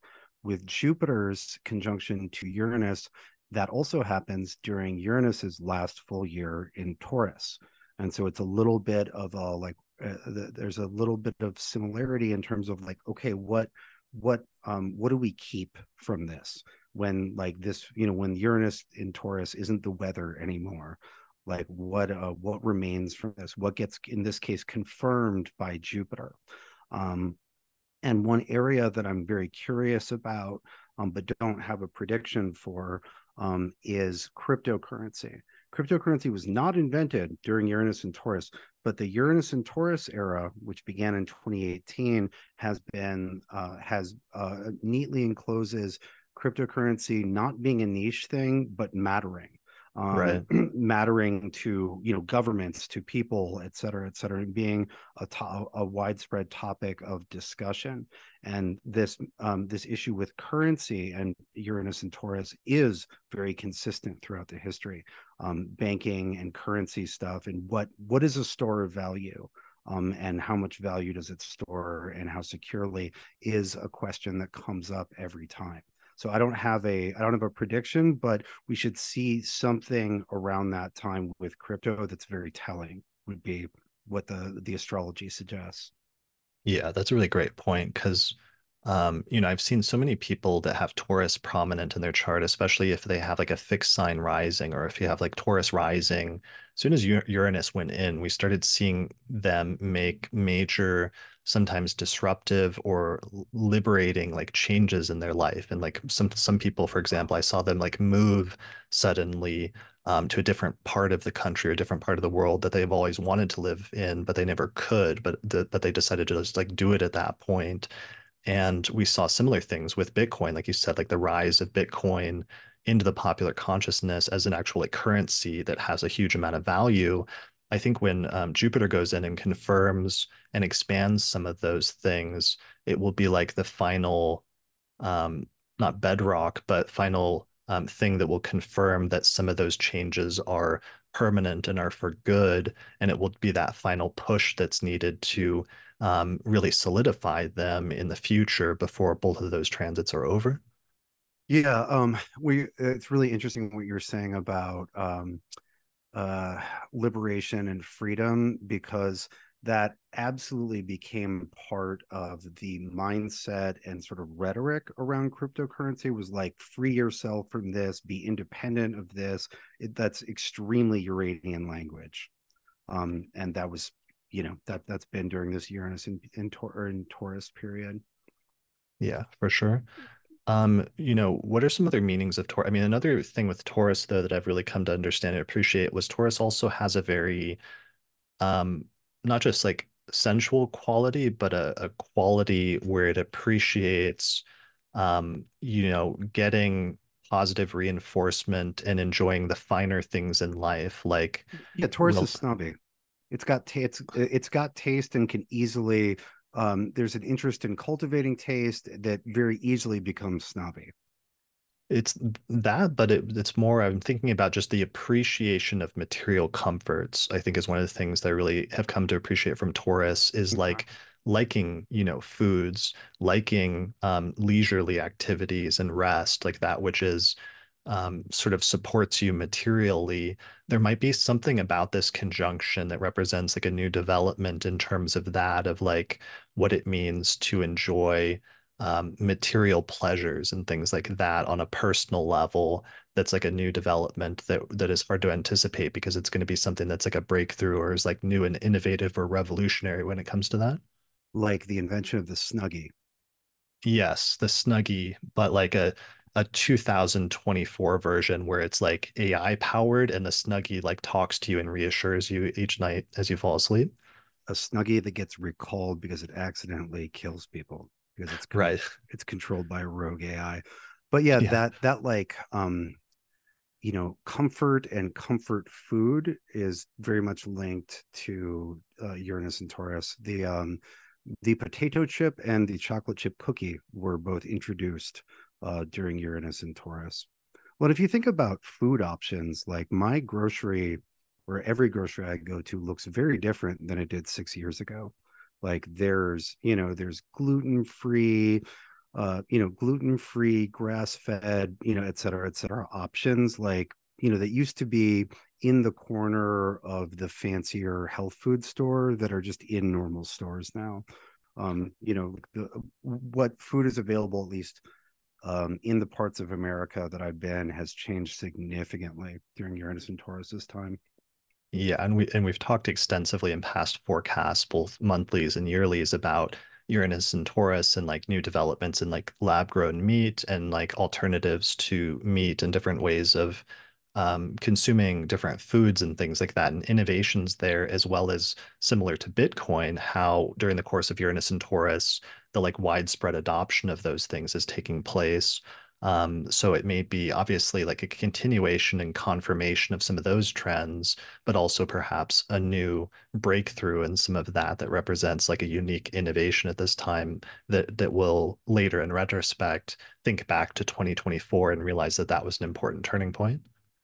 Yeah, absolutely. Another sort of a less fun revolutionary breakthrough thing that Uranus and Taurus has done is it's made the prices of physical goods and foods and energy inputs and agricultural inputs. It's spiked them and dropped them and spiked them. It's made them extremely volatile. And the result now is that food is much more expensive than it was before Uranus and Taurus. And there have been a variety of things which were the vehicles for these changes. There's COVID policies, there's the Russo-Ukrainian war, but almost all of these have ended up having this huge impact on Taurus things. How much does energy cost? How much does food cost? How much fertilizer is available? And so it'll be interesting. I would like to. I think it's worth hoping that Jupiter helps stabilize some of that volatility. Jupiter does like stability and tries to create a more stable situation wherever it goes. So I hope that Jupiter Uranus is bringing stability to those prices, but that may be I'll call that a hope, not a prediction. Sure. Yeah, and that you what you mentioned just brings up another facet that's really important of Taurus also as an earth sign, which is things having to do with like ecology, nature, gardens, and things like that. So something about a new technological development that revolutionizes um, things having to do with nature and ecology. So maybe things having to do with the ongoing, attempts to deal with like global warming and things like that, or carbon emissions, or other things that are sort of affecting nature and affecting the quality of our experience with nature, maybe some sort of development there that ends up being important in terms of helping with that. Mm-hmm. And then I guess one last thing, like culturally, Uranus is sort of the lightning rod for rebellious behavior, right? And so Uranus and Taurus is kind of strange because a lot of the like rebellious against the grain behavior is like, you know what? I'm gonna get off the internet and go garden, right? Mm. Or like, I'm gonna do something crazy in punk rock and move out to the country, right? It's Right. looked I did that during my Uranus opposition. But that like that's an interesting and awkward shape for like the Uranian punk rock energy, right? Is like Mm. I'm going to bake my own bread. Right? Yeah. It has a very like rural, it's a very rural, back to basics sort of flavor to it that's not very recognized, and sort of Luddite too. That's not very recognizable Uranian cottagecore. Thank you in the comments. And so what's interesting, this is the last year of that. Uranus goes into Gemini, where Uranus will look like Uranus, right? That's going to be, hacking the mainframe. Right, like that's going to look very much more traditionally Uranus than well, I'm going to turn off the internet. That's my punk rock act for the night. Yeah, I like that. Or maybe organic computers could be like another version of that as another keyword that comes to mind. A Um, nice anyway, there's lots of, grass-fed processor, yeah, like your got cow 3 times the omega also. 3s. Exactly. All right. So that's pretty good. There's more we could say there, but I know we're going to come back to that later when we talk about some other transits. All right. I wanted to give a shout out to our sponsor for this episode, which is the Honeycomb Collective almanacs and calendars. So, Honeycomb Collective creates almanacs and wall calendars that are personalized to your natal chart to help you keep track of the celestial movements each year. When you order a honeycomb, you can customize the start month, the time zone, the house system for your charts, and more. Open your honeycomb to any day of the year, and you'll see the unique transits applying to your specific natal chart, along with the mundane transits that apply to everyone. Your honeycomb also provides dates of new moons, full moons, and eclipses, along with retrograde and direct stations for the coming year, and retrograde shadow periods for Mercury, Venus, and Mars. You can also select extra features like the Hellenistic plugin, which will track your zodiacal releasing periods, highlight your annual perfections, and assess your chart for traditional planetary conditions. There's free US shipping and affordable international shipping options that are available, along with digital editions and gift cards. So 6-month almanacs start at just $10 for a digital PDF and $27 for a printed planner, and 12-month printed wall calendars start at $35. So you can create your personal astrological almanac today by visiting honeycomb.co.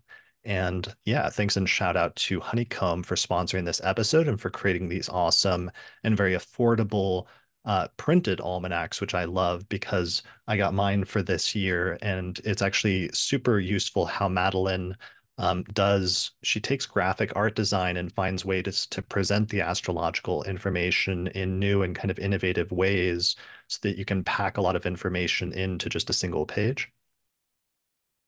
Yeah, I when I look at the honeycomb planners, it gives me a these darn kids are so lucky moment consistently. Mhm. Um, I learned on like a little pocket ephemeris. I think it was a Llewellyn one.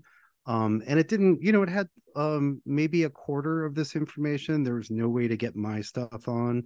Like, sure, there is value to calculating things manually up to a point. You don't want to do that for every single day of every year, and so having all of that homework done for you, according to your own parameters, being able to, for example, choose a Hellenistic plugin, it's so nice. Like it's such a good. In addition to being a good sort of scheduling tool, it's a really good learning tool. Yeah, for sure. Because then you can see if or how some of these transits that we're talking about in this episode will actually align with and hit your own birth chart. And if you know, for example, that that Jupiter-Uranus conjunction is going to hit your chart in a certain way on a specific date, you're going to have better context for understanding how some of these general transits are actually personalized for you in your personal life. So it's a super useful tool, both for learning as well as planning ahead for the next year. So yeah, shout out to Honeycomb for sponsoring this episode, and everyone should definitely check out and order an almanac or a calendar. All right. So why don't we transition into the next section? And the next major mundane thing that we need to talk about, that's like the fourth major transit that's happening this year, is that in May, Jupiter is going to depart from its year-long transit through Taurus, and Jupiter is going to move into the sign of Gemini for a year-long transit through that sign. So this is super important, both because that's going to mean something and have specific implications just in terms of what it means each 12 years when Jupiter goes into the sign of Gemini zodiacally, but also because its configurations are going to change. And one of the things that Jupiter does as soon as it ingresses is that it will immediately trine Pluto. And then during the course of the year, as it's transiting through the sign of Gemini, it'll square Saturn twice, which is super critical and super important, as well as one of the defining planets that's or defining alignments that's taking place this year is that Jupiter Saturn square, which goes exact in August and December. So Jupiter in Gemini, how do you feel about that transit? Well, I like it because it'll be on my moon. Um, as far as for the rest of the people that don't have Gemini moons ruling their ascendant, it's a really interesting and rather significant change for Jupiter because Jupiter, as we just discussed, spends the first five-ish, a little under 5 months of the year um, in Taurus with Uranus, like getting closer and closer to that conjunction with Uranus. Um, whereas in and and in a sextile with Saturn and Pisces, and it's in an earth sign, it's very connected to earth and water planets. But then when it moves into Gemini, Gemini is significantly different than Taurus, whereas Taurus is should we say, like very concerned with the basics, the fundamentals, their textures, their utility, their value. Gemini is a much more abstract, playful, quick, sharp energy. And so just that difference is very significant. It's the difference between soil in a pasture and like a quick windstorm which blows through. Like the substance of the quick windstorm is very different from the soil of the pasture. And we also as you mentioned, we're moving from this sextile, this like loose harmony with what Saturn in Pisces is trying to do, to a hard edge square, right? The square is a 90-degree angle. It's, we encounter this angle whenever we come to whenever we come to a four-way stop and there's a car 90 degrees away from us. Who goes first? Because if we both go at the same time, there'll be a car accident. And so between squared signs, there's a real difference in quality. Gemini is light, fast, quick, clever, doesn't like to be pinned down.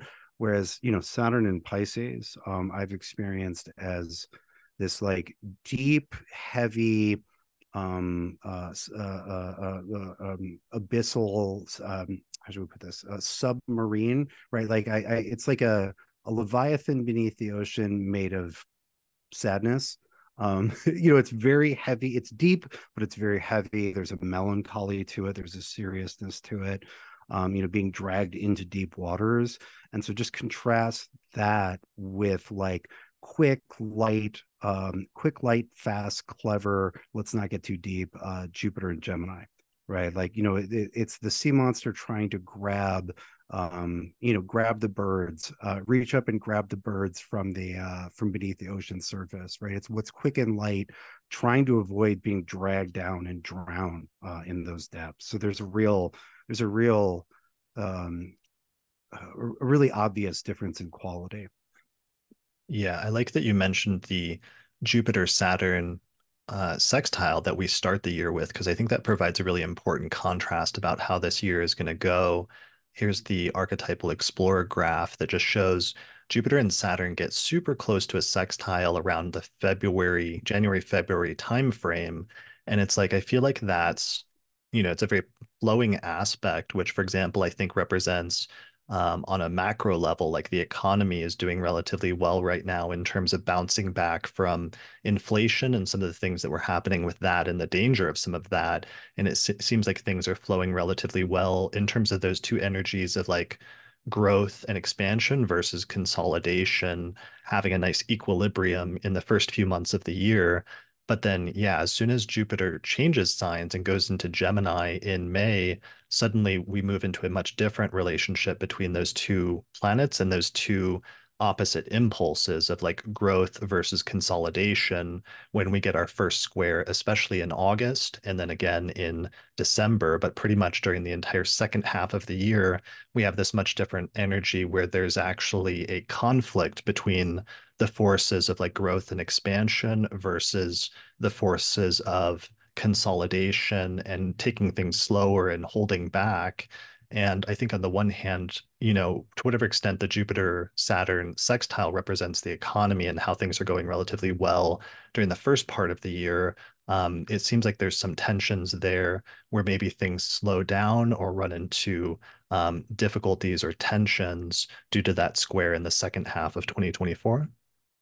Yeah, I think that's a good way to put it. Like the sextile, the two are working in loose harmony, right? I don't know if people would say the economy is going well, but it's moving in the right direction, right? Which is kind of sextile language. It's not this glorious harmony, but at least it's moving in the right direction. And Saturn and Jupiter can move in harmony when they're in sextile. But Jupiter trying to Gemini hits a square to Saturn, and Saturn is the slower and more immovable force, right? And so some of the both collective and individual growth moves or expansion moves are going to, are going to find themselves tethered to that, that undersea Leviathan, right? It's like, yeah, you're not going that far, right? Like imagine like a bird on a string, right? It's 100 feet, so it flies around normally until it hits the edge of that. Yeah, for sure. So I was looking through, I tried to approach the Jupiter and Gemini partially by understanding because it's going to have that close configuration with Saturn much of the year, and there's going to be that tension between like the communicative indications of Jupiter in Gemini versus the more imaginative indications of Saturn and Pisces, and what the tension is to sort of situate it within the context of that square when talking about Jupiter and Gemini. And some of the keywords that I wrote are based on different like natal charts, were that it's often a powerful force for creativity, innovation, and especially communication, with a number of very like imaginative writers having that placement at different points in time. Um, so there were also those sometimes challenges related to duality, ethical considerations, and the need to balance imagination with practical application. One of the funniest things I found were inventors that had Jupiter in Gemini and Saturn in Pisces, especially Alexander Graham Bell, who invented the telephone, and Thomas Edison, and some of his work with things like the light bulb and popularizing things like that, as well as movies and like video cameras and things like that. Those two both had this interesting interplay between, on the one hand, Alexander Graham Bell, when he grew up, his mother started losing her hearing, and he saw this, and it actually affected him very profoundly. So there was this profound sense of like sympathy or like a challenge that came up related to that, but that ended up then provoking him and helping to send him on his life direction, developing not just the telephone and other things to help people who are deaf to hear better, but also he did a lot of work with deaf people during the course of his career in life, and his wife was also deaf. So there was this interesting tension between like sometimes a challenge coming up, but the challenge and the sympathy prompting one to focus on the communicative element. There was a similar thing with Thomas Edison, where Edison himself, who also had the same placement, himself had hearing problems and was completely deaf in one ear and only partially was able to hear in the other. And his life, interestingly, when he developed things, he was also an inventor and he patented over 1,000 different patents for things. So he's one of the most prolific inventors at the time in the United States. But he ended up going in a direction more of focusing not on sound, but on sight with things like the light bulb and things like visual things related to the emergence of like movies and videos and things like that. So it's a really interesting thing that it can be a very inventive and imaginative combination are my two primary keywords for Jupiter in Gemini and Saturn in Pisces. Well, inventive in the necessity being the mother of invention way. I Mhm. think both of those examples do a really nice job of illustrating that if Jupiter wants to improve things, if Jupiter wants to make the good, it has to answer the question posed by Saturn's limitations, right? Neither of those are ignoring neither of those examples have the person ignoring the problem. It's literally responding to the Saturnian difficulty and trying to figure out a way around that. And Yeah, for that's sure. that's yeah, that's sort of the ideal version of the square between those two. Whereas Jupiter can still Jupiter, but it not how should we say, not in a void, but in response to. Yeah. And if it was just on its own, like when I was going back and looking through periods of Jupiter and Gemini or just natives that had Jupiter and Gemini without Saturn and Pisces, some of the keywords that came up on its own were like inventiveness, inventor, communication, playfulness, a knack for languages, hearing and speaking, having lots of words or being very verbose, Jupiter and Gemini, having varied interests in a bunch of different areas or knowing a lot or knowing a little bit about a lot of different things, learning by reading on your own or being self-taught through having this like internal motivation to like just learn everything. Experimenting or being experimental was a major Jupiter and Gemini thing, like trying things out and having the flexibility to test different things and do little short experiments to see what works and what doesn't.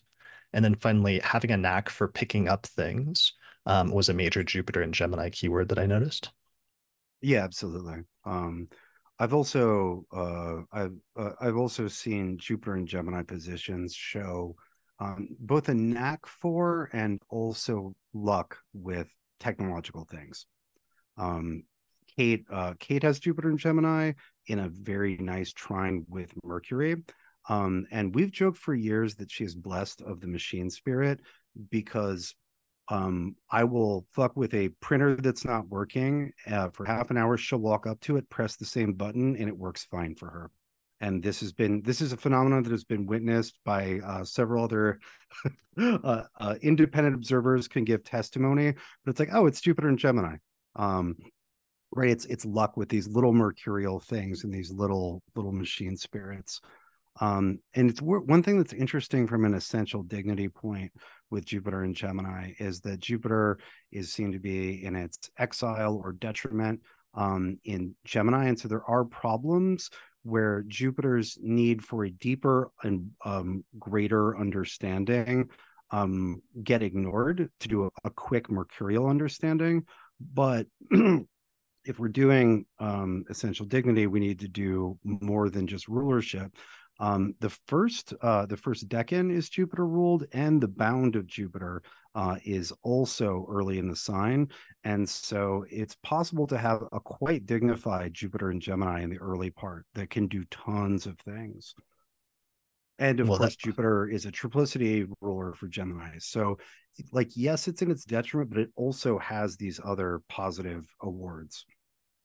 Yeah, well, that's even more important because when Jupiter goes into early Gemini, Pluto's going to be in early Aquarius. So that trine is going to happen right away. And it's just going to really empower both of those planets, both Jupiter and Gemini, as well as Pluto and Aquarius. And the things that they individually mean will just be exacerbated and sort of reinforced as a result of that. Yeah, I So think yeah, Jupiter will definitely go to work for Pluto's agenda. You know, the all the things we mentioned earlier. It will Yeah. help bring about all of the Pluto and Aquarius things. Yeah, like that's going to be the real technological turning point this year is it's going to be the Jupiter-Uranus conjunction in April, and then immediately that's going to lead into Jupiter ingressing into Gemini and trining Pluto, and that's the real hot spot that I'm paying attention to most for the biggest technological developments with, AI and probably even a lot of things that we're not even expecting. Um, but especially communications. Like there's something very much about communications and about things that are social and the social fabric of how communication and technology connects us as human beings that reaches a really critical turning point then in that time frame around the April-May time frame when Jupiter goes into Gemini. Yeah, there's definitely a lot there. And in it also, I would say, foreshadows Uranus going into Gemini and making a series of trines with Pluto. For sure. So, other keywords for Jupiter and Gemini: drive for innovation and invention, versatility, how am I Utility. versatility? Why am I mispronouncing that word? And adaptability are huge because both Jupiter and Gemini, as well as Saturn and Pisces, are like mutable signs. There's this huge like adaptability and versatility, and also having two of something, and sometimes things that seem diametrically opposite, but finding a way to bridge between the two is often a very characteristic thing, especially of Jupiter and Gemini. Openness to new ideas and perspectives is a huge Jupiter and Gemini thing. There also can be a potential for ethical considerations, though I noticed that sometimes come up with Jupiter and Gemini and Saturn and Pisces that can be kind of tricky. Like there were some things of with like Alexander Graham Bell about like patenting the telephone and another person who was patenting it in the same day and lingering like disputes about who should have gotten that patent and who, came up with it first and things like that. And I saw that as a recurring thing that sometimes ethical considerations can come up with this square. Yeah, that makes sense. That's interesting. Well, and what's funny about the patent dispute, right, is it's literally who is faster, right? Which is a classic Gemini thing is speed. Right. Let's see. In terms of natives, I was looking besides like the inventors, like the Edisons and the Alexander Graham Bell. There was like a recent one. I noticed like three different electronic music artists. One of the most prominent was like Trent Reznor, who has Saturn in Pisces and Jupiter in Gemini. And I thought it was really interesting how over the past decade or so, he's transitioned from doing just music with a somewhat electronic bent, like rock music, to scoring films. Like a lot of his major output over the past decade or so has been scoring major motion pictures where you have to you have to communicate something through music, and he's using electronic music to do that, which is very Jupiter and Gemini. But you then have to elicit like an emotion as a result of using music, even if it's, electronic music, which is artificial. And doing that successfully is actually like it takes a knack for that. And I thought that was one of the themes that's probably going to become relevant with this transit or that we might think about as being relevant. Two other people like that that also had Saturn in Pisces and Jupiter in Gemini were Moby and Bjork, to Hmm. give two other musical examples. So what is that? That people born in 66? Yeah, that like 1960s time frame. Other people, Joseph Pulitzer, who the Pulitzer Prize is named after, he had Saturn in Pisces and Jupiter in Gemini, which on the one hand, he had an emphasis on investigative journalism, on innovation in entertainment and things like that. But he also pioneered what's usually called like yellow journalism or sensationalism as part of what he did at the same time, which is a more negative thing. So there were techniques that involved like exaggerations of news events, scandal mongering, or sensationalism. So some of that has a negative side, but he also focused on sensational stories that were human interest stories like crime, disasters, scandal, and sometimes things to push social causes that he thought were like important social issues that people needed to be aware of, but he would sort of like sensationalize them. That does a nice job of illustrating the dual moral nature of Jupiter and Gemini, right? It's like, well, little bit of journalistic ethics, little bit of selling papers. One thing I would just add is And experientially, like Jupiter in Gemini is fun. Like when the moon is going, the moon will conjoin Jupiter and Gemini 12 times while it's there, maybe 13. Jupiter and Gemini is fun. It's not always truthful, um, but it's fun. And that's worth noting. Like that's what that will feel like when that aspects things. Like Jupiter Gemini is going to try to get Saturn in Pisces to have a little fun, and we'll see if that works at all. But that's the energy. It's fun. yeah, for sure. It's going to be like an explosion of like communications, of like short communications, of technology, of playfulness, fun, and other things like that. Because like it's not just Jupiter, but there's this whole stellium of planets that moves into Gemini at that time, which I know we'll get to later. But it should be a pretty exciting time where people are going to be talking a lot and having some sort of enjoyment and playfulness, especially surrounding something new. I'm guessing probably like a new technology, especially.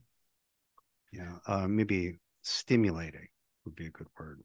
That's a good one. Or even overstimulating, like having being overstimulated by like so much news and so much communication or so much going on like social media that you're kind of like overwhelmed.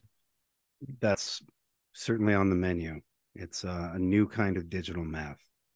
Right. But I guess, coming off of a month like March and April when things are going to get crazy with the eclipses, as we'll talk about in a bit, and then the Jupiter-Uranus conjunction, it's like, what if a lot of people hit a peak point of like oversaturation of just like there's so much that they have to like check out or try to step back from it. And maybe that's part of the challenge of the square with Saturn. Having the Mm-hmm. communication and the social aspect, but then getting almost kind of like burnt out sort of mentally or emotionally or spiritually in the Saturn and Pisces side. Yeah, I think so. Also, all those planets in Gemini are combust the sun that whole time, pretty much. So there's Mm, literally burnout. right. Other ones, what was the keyword that you used just before that of like the duality of ethical considerations or something like that? I don't know. Yeah, the moral duality of Gemini. You've got good twin and evil twin, So that's born kind of of the relevant. same mother. It's relevant for two of my other examples. One of them is like Elena Wachowski, who's one of the co-creator of the Matrix series, and just like how innovative the Matrix was and imaginative in bringing together a bunch of different technologies and previous like storylines as well as ideas about technology and artificial intelligence and a sort of philosophical bent to things and wrapping that up in like the first Matrix movie as an example of somebody who had Saturn in Pisces and Jupiter in Gemini, as well as the fact that Lena over the past decade is trans and came out as trans and therefore has become a major sort of person who's at the forefront of the sort of like trans rights movements as a prominent person, also representing that sort of duality Hmm. or sort of like transness of like mutable signs to some extent that we were talking about Well, earlier. yeah, and Gemini being both mutable and Mercury ruled, right, is very how should we say, has a much greater range of gender expression than a lot of the or much greater range of gender expression is implied in Gemini than a lot of the other signs. And and thinking about the matrix and moral binaries, right? The like what people remember about the matrix that it gets and has been repurposed in a variety of contexts is like blue pill or red pill, right? Like it's literally a moral decision that's one or the other, right? Like that's a huge part, like that introduced that idiom to American language. Right, as well as the, Saturn and almost Pisces theme of like if you knew your reality that you enjoy was fake and you could go to the real world, but it was like not as good, like what choice would you make? And that was actually part of the internal dilemma of the Matrix before red pill and blue pill got sort of co-opted to mean something else. Right. So interestingly, though, with that example, my other example that I found that's a major example of somebody that had Saturn in Pisces and Jupiter in Gemini was J.K. Rowling. So on the one hand, you have that's such a good example of the creativity and the communication and writing aspect of that, of somebody who created like the Harry Potter world of like wizards and created this entire backstory of this fantasy world and wrote this series of books that just became increasingly longer and more wordy in this fantasy world of like wizards. On the one hand, that was like this huge accomplishment, but then interestingly, for whatever reason, with the same placement, now you also have that tension and some of the ethical things of her movement towards talking about trans issues and being very vocally like against trans rights and things like that, evidently is sort of becoming her main thing at this point over the past decade. So it's weird seeing that theme come up again there as well. That is interesting. Yeah, the Harry Potter, I was a little old for Harry Potter, so it's not part of my fantasy bedrock, but Yeah, I was a little after my time, but I still watched the movies. And it was still a good series, for what it was in being similar to other like fantasy series, except for children in terms of creating a world that was very immersive. And I think that fits that theme of like Saturn and Pisces and Jupiter and Gemini very well, like yeah, a definitely. fantasy author essentially. Yeah, yeah, taking people into that deep reality or fantasy realm, but like that Saturn Pisces is being a whole hidden world that you can be enticed into, right? Whether that's a fake world in the Matrix, the real world in the Matrix, the wizarding world of Harry Potter, which I believe wasn't the like world of sorcerers like sort of just secretly inside the normal world. Yeah, right, exactly. And they would like enter it through, essentially like a portal in a train station. I thought buses were involved, but yeah. Right. But yeah, you can see the themes. The themes are really interesting. Yeah, and Rowling reportedly has Aquarius rising, so Saturn is in Pisces in the second house, and it's squaring Jupiter in the fifth house, and Jupiter and Gemini in the fifth house, and she literally wrote like a bunch of children's books, and then also through marketing and through merchandise became, I think, just obscenely wealthy and like the highest paid author I think in the world at one point, making over $1 billion with Saturn in the second house, but then also due to some of the transphobia and stuff, there's like a threat and a tension with that as well, with people boycotting her works recently and attempting as a result of her views and political views and things like that. So a lot of those tensions are all relevant there. It'll be interesting as we go into this year if some of those themes become more prominent in the world and some of those discussions become more prominent now that we have the two biggest planets in the solar system both in mutable signs. Interesting. Yeah, yeah, yeah, yeah. All right. So, the other things on our list that are major transits this year is we have the Aries Libra eclipse series continues. And one of the more important ones is in April, the solar eclipse in Aries is actually going to be a total eclipse, which is going to take place and it's going to go across most of the like eastern part of the United States. So that's a super crucial eclipse that's going to relate to the US, and it's also going to be taking place during the course of an election year. And it's sort of reminiscent of how the last great American eclipse that took place was in 2017, sort of immediately after in the aftermath of the 2016 election when Trump was elected. And it's hard not to see some similarity or sort of like resonance between those two. Yeah, I mean it's interesting. It's I mean it's easier to some things become clearer in hindsight.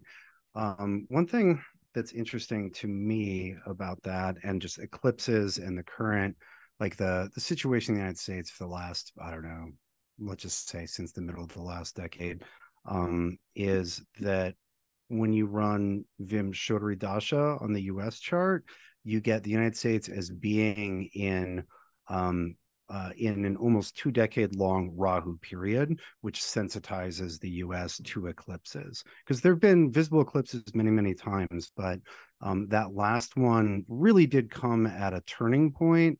And this next one also seems like it's going to come at a turning point, in a way that the eclipses haven't always signified turning points quite so clearly in the US. So we don't need to go into all that, but basically just that running a Time Lord system that includes the nodes, the US moved into like a nodally sensitive period about 8 years ago, and that runs through the rest of the decade. Nice. Okay. That makes sense. Well, and this one's also important because it's like this, the next time there's going to be an eclipse like this in the US won't be until 2045. Just to give you an idea of the rareness of this, we're talking about like 20 years until there will be an eclipse like this. It's going to cross and be visible in parts of Texas, Arkansas, Missouri, Illinois, Indiana, Kentucky, Ohio, Pennsylvania, New York, Vermont, New Hampshire, and Maine. So if people want to check it out, that'll be roughly the path of the eclipse.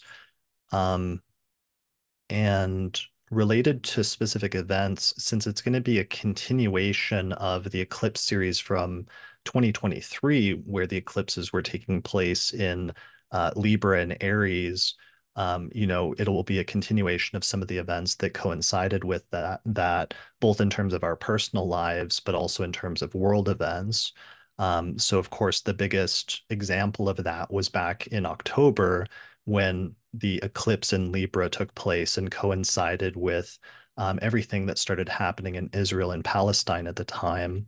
So it seems clear that this next set of eclipses in Libra and Aries next year will represent a continuation, but also a turning point in terms of that conflict and in terms of what's happening there.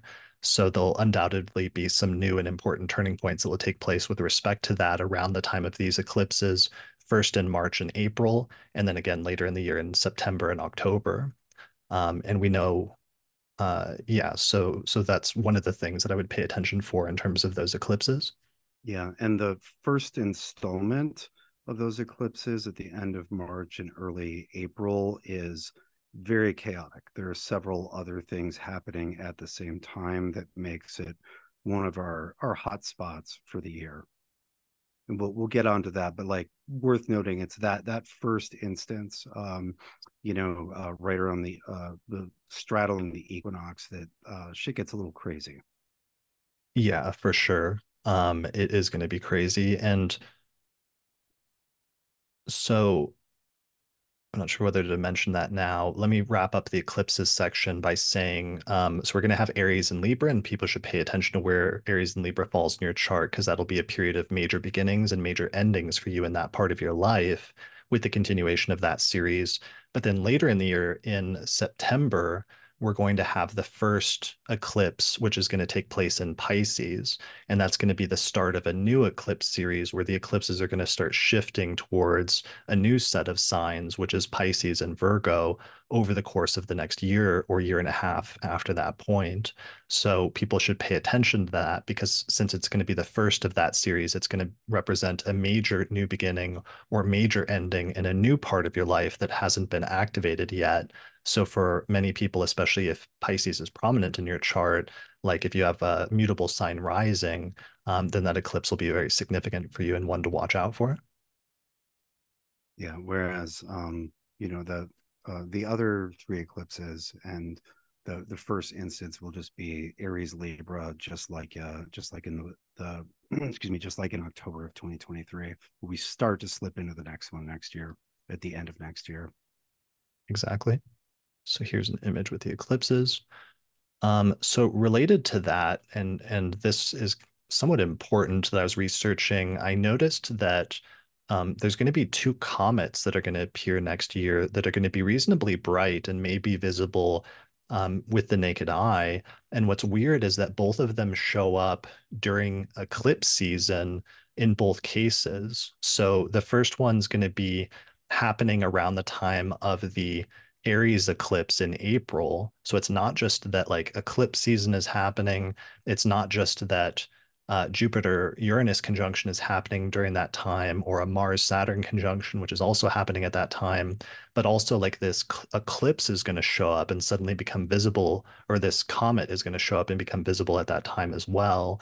And there's something extremely significant about that that led me on a whole research trip over the course of the past month about ancient views on comets and whether they are interpreted as negative or positive, and how ancient astrologers understood them and what they understood them to mean. That was very interesting. But that's going to be one of the additional astronomical and astrological factors that's layering on top of everything else to indicate a really important time period in world history around April. And what is the name of that comet? So that comet is Comet Pons-Brooks, based on the two astronomers who discovered it in the 1800s. And this comet passes by the Earth every 70 to 71 years.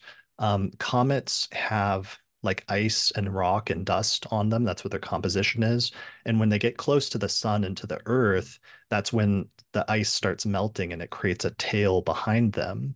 And Pons-Brooks will have a tail, and interestingly, in trying to read up on like whether comets are positive or negative omens in ancient astrology, I was finding indications of both. But one of the things that some of the ancient astrologers said to pay attention to is what planets, if the comet passes by any specific planets at that time. And one of the things that's really interesting is that that comet in April, it may be visible when the eclipse happens, when that total eclipse happens and the sky becomes dark. You may be able to see the comet at that time.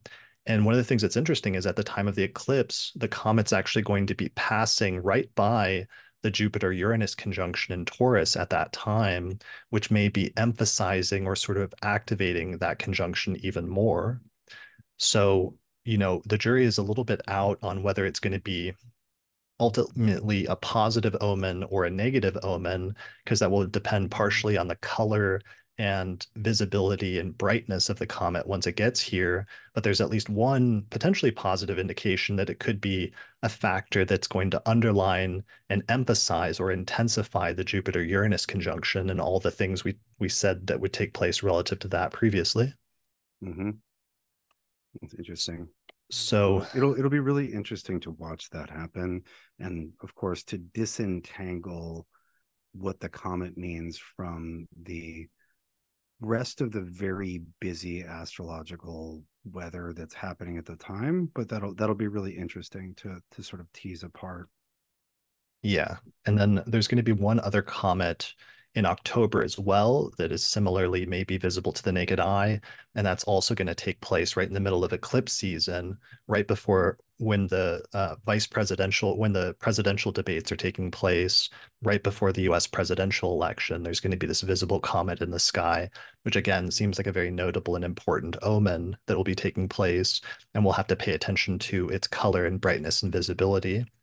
Yeah, I do hopefully have, we don't get the Game of Thrones season 2 comet, which signified the War of Five Kings.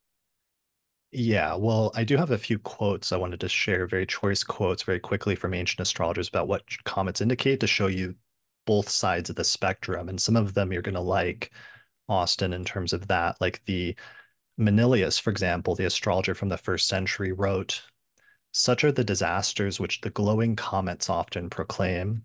Death comes with those celestial torches which threaten earth with the blaze of pyres unceasing, since heaven and nature's self are stricken and seem doomed to share men's tomb.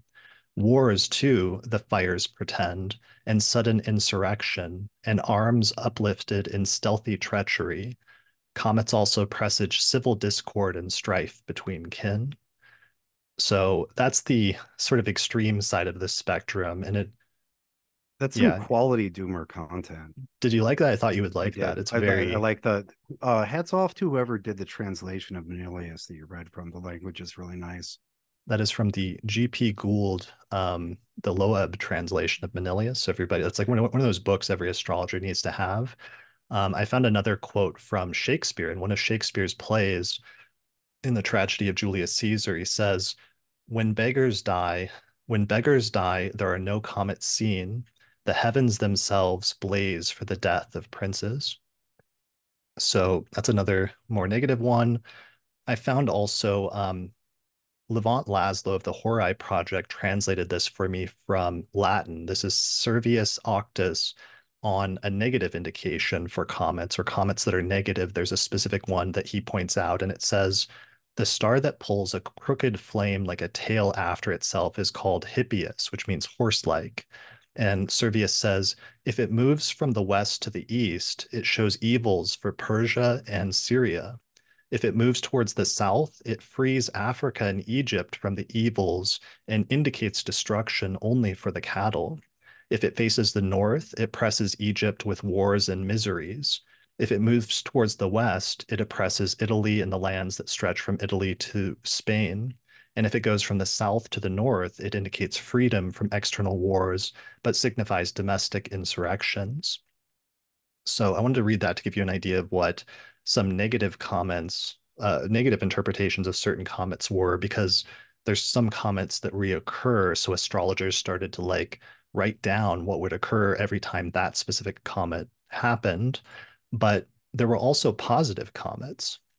So just two quick, and then I'll wrap this up section of positive comments. So this is from the Christian writer Origen, who is citing an earlier first century CE Stoic and Egyptian priest named Charamon.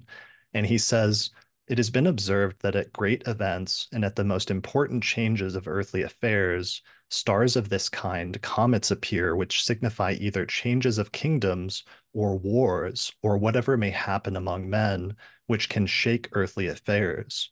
And we have read in the book of Comets by Charamon the Stoic how comets have sometimes appeared even when good events were about to happen, and he gives an account of these. And I found one other positive account, again from Servius, translated by Levant Laszlo of the Hori Project, of a positive comet, where he says, there is another comet that is genuinely called Cometes, which means long-haired, for it is girded with hairs here and there. It is said to be pleasant. If it moves towards the east, it signifies cheerful things for this region. And if it moves towards the south, it signifies joy for Africa or Egypt. If it faces the west, the land of Italy will participate in its gift. This is said to have appeared at the time of Augustus when he gained supreme power, and therefore joy was indicated for all people then. And if it moves towards the north, it signifies universal prosperity. So there's all sorts of lore here surrounding comets and their color and direction and different things like that that I think astrologers haven't done a lot of work on in modern times. But I think there's some very interesting stuff there, and I'm preparing an episode on comets in order to pull together some of the ancient views, as well as to do some empirical research about what some of these comets have indicated when they've appeared at different times in the past. Yeah, what did they appear next to? Right? What part of the sky, what directionality, what color were they hanging out with planets? That would be really interesting. Yeah, exactly. So, of course, sometime one of the things that doing all this research on comets made me realize was in the Gospel of Matthew, when it talks about the Star of Bethlehem, it actually describes it using very similar language to a comet. And one of the things that made me realize that they were probably intending to convey the idea that a comet showed up at the time of the birth of Jesus, which I think is very interesting. And I also plan to do an episode talking about that sometime soon. So there's this sort of idea of comets showing up sometimes at the birth of important people, including religious figures. And I have to note that there is an important birth that is supposed to take place around the time of April. I believe Austin is having a son. So whether that's like a good thing or whether we get the other scenario Well, where, let's get I'm not, into when we get into April's astrology, you can judge whether that's whether it would be a savior or a destroyer. yeah, I'm not saying that Austin's son is going to be the Antichrist, but I'm not saying that Austin's son's going to be the Antichrist. I'll just leave it there and we can come back. We'll circle back to that later. Yeah. All right. So those are the comets taking place in April and October. The final things that we needed to talk about. Well, there are two other yearly things that I think are quite important, but can be very briefly discussed. One is just that the first half of the year is just a rampaging pile of planetary pileups. Didn't mean for that to be so alliterative.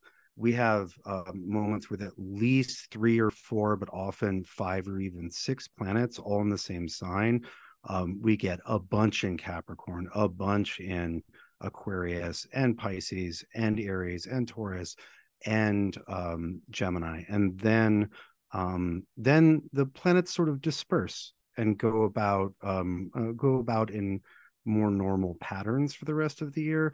But I have not looked at a year where there's so many stelliums so consistently for the first half of the year. And so Yeah, you know that because all the planets are going to be lined up in just a few signs, and they're actually going to be visible around the time of the eclipses.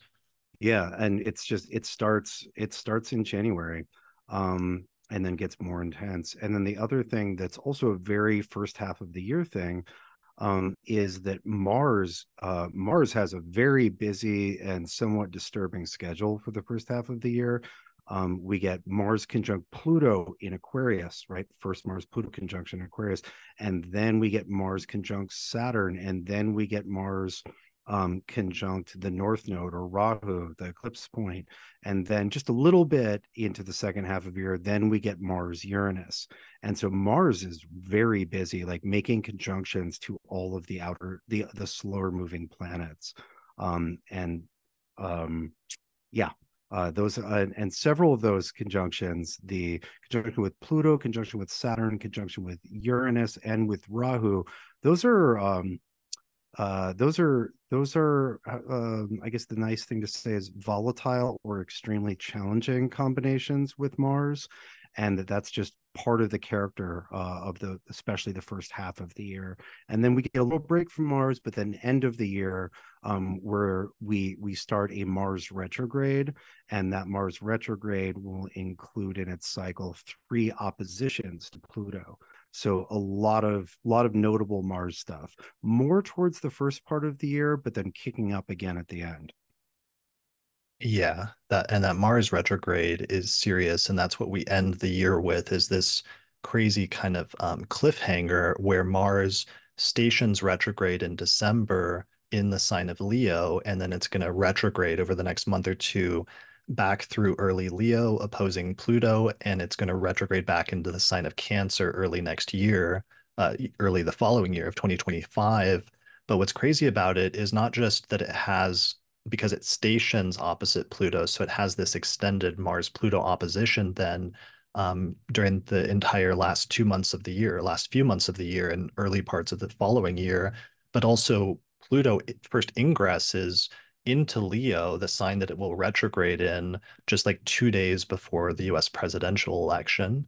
So that retrograde is going to be very much tied in with the sort of like high drama of the US presidential election and the aftermath of that in the months and weeks following it. So that's something that's actually really important in terms of that is it's going to be personally relevant, of course, and everyone should pay attention to where Mars is going to go retrograde in Leo and Cancer in their personal charts, but also very important on a more national and global scale as well. Yeah, a lot of Mars. Some of us are moving into a Mars perfected year early in 2024. Okay, nice. Good times. But yeah, those were the two just the crazy stelliums during the first half of the year, all of the Mars conjunctions during the first half of the year, and then the beginning of that retrograde at the end. Yeah, for sure. Do we have any other overarching pieces? No, those are actually all of our overarching pieces, as long as we come back to that Mars piece, because it's super crucial for things. And there's a historical cycle. Actually, I should mention it now, so I make sure I get it in. So I was talking with my friend Nick Dagan Best, who is like the retrograde Mars and Venus specialist. And one of the things he pointed out is that Mars goes retrograde in this same cycle every 79 years, and then it just shifts by about 4 degrees each time.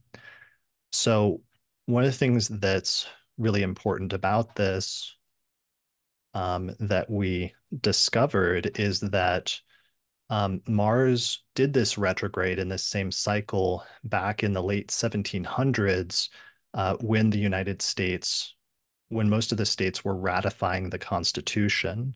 So after the Revolutionary War, when they were like setting up their system of government in the US and they were creating the three branches of government with different checks and balances, um, Mars went retrograde around that time, and it partially had to do with a conflict about some states not wanting to ratify the Constitution, like New York, or taking longer than it should. But it's very important because it means there's something about that Mars retrograde, the foundation of the US, that's very important in terms of the creation of the Constitution. And So that was, then, of course, during a Pluto and Aquarius period, right?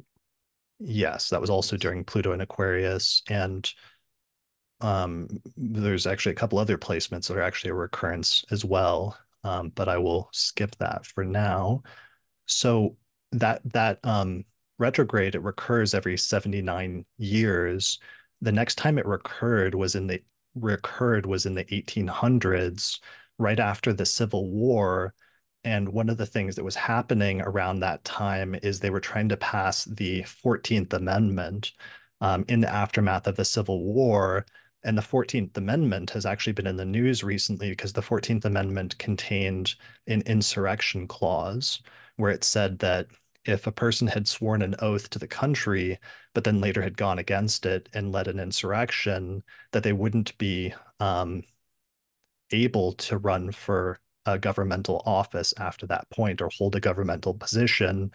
I think basically because it was in order to sort of punish or make it so people who had fought on the other side of the Civil War, who had tried to break up the Union, couldn't then like take major governmental positions after that point, after leading an insurrection, essentially. Right. So Like no the Jefferson Davis, you can't be the senator for Virginia or whatever. right, which kind of makes sense. So that was again in the 79-year cycle. That was when that happened. So jump forward to 79 more years, and you get to this period between 1945 and 1946, when Mars again went retrograde in the same cycle.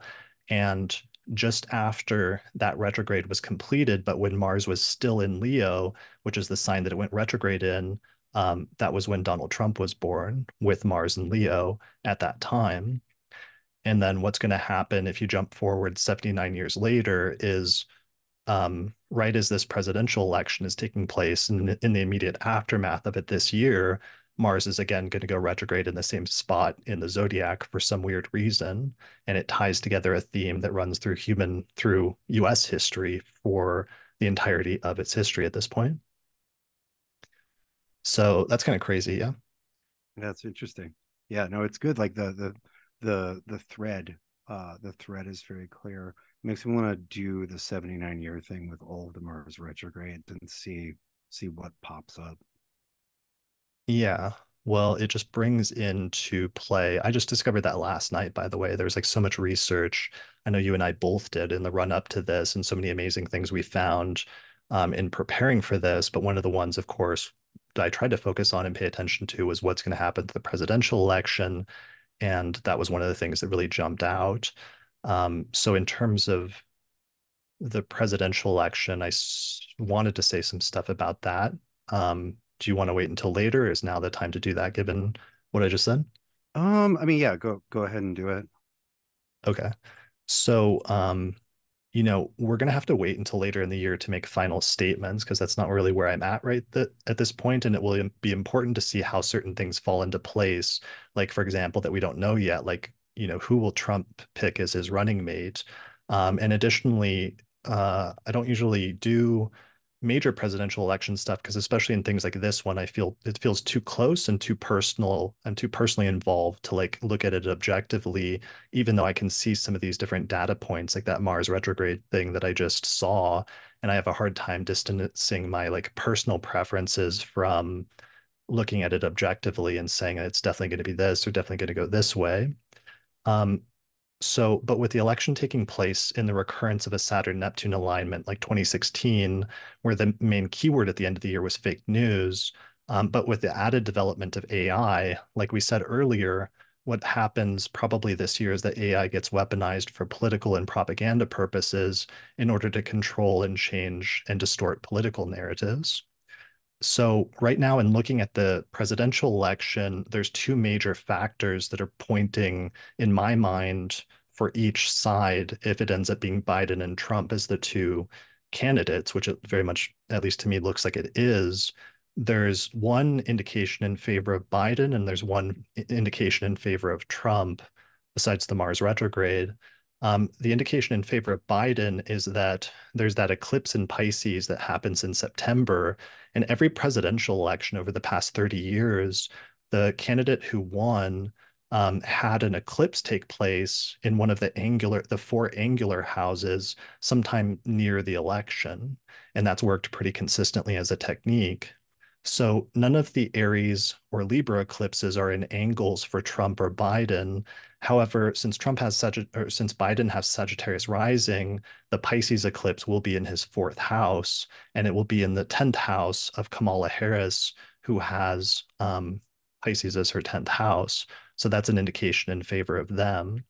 On the other hand, in terms of Trump, the main thing that stands out is that his Time Lord periods, especially his zodiac releasing from a lot of spirit periods, indicate starting a major peak period that will last for 19 years in early 2025, just after the election.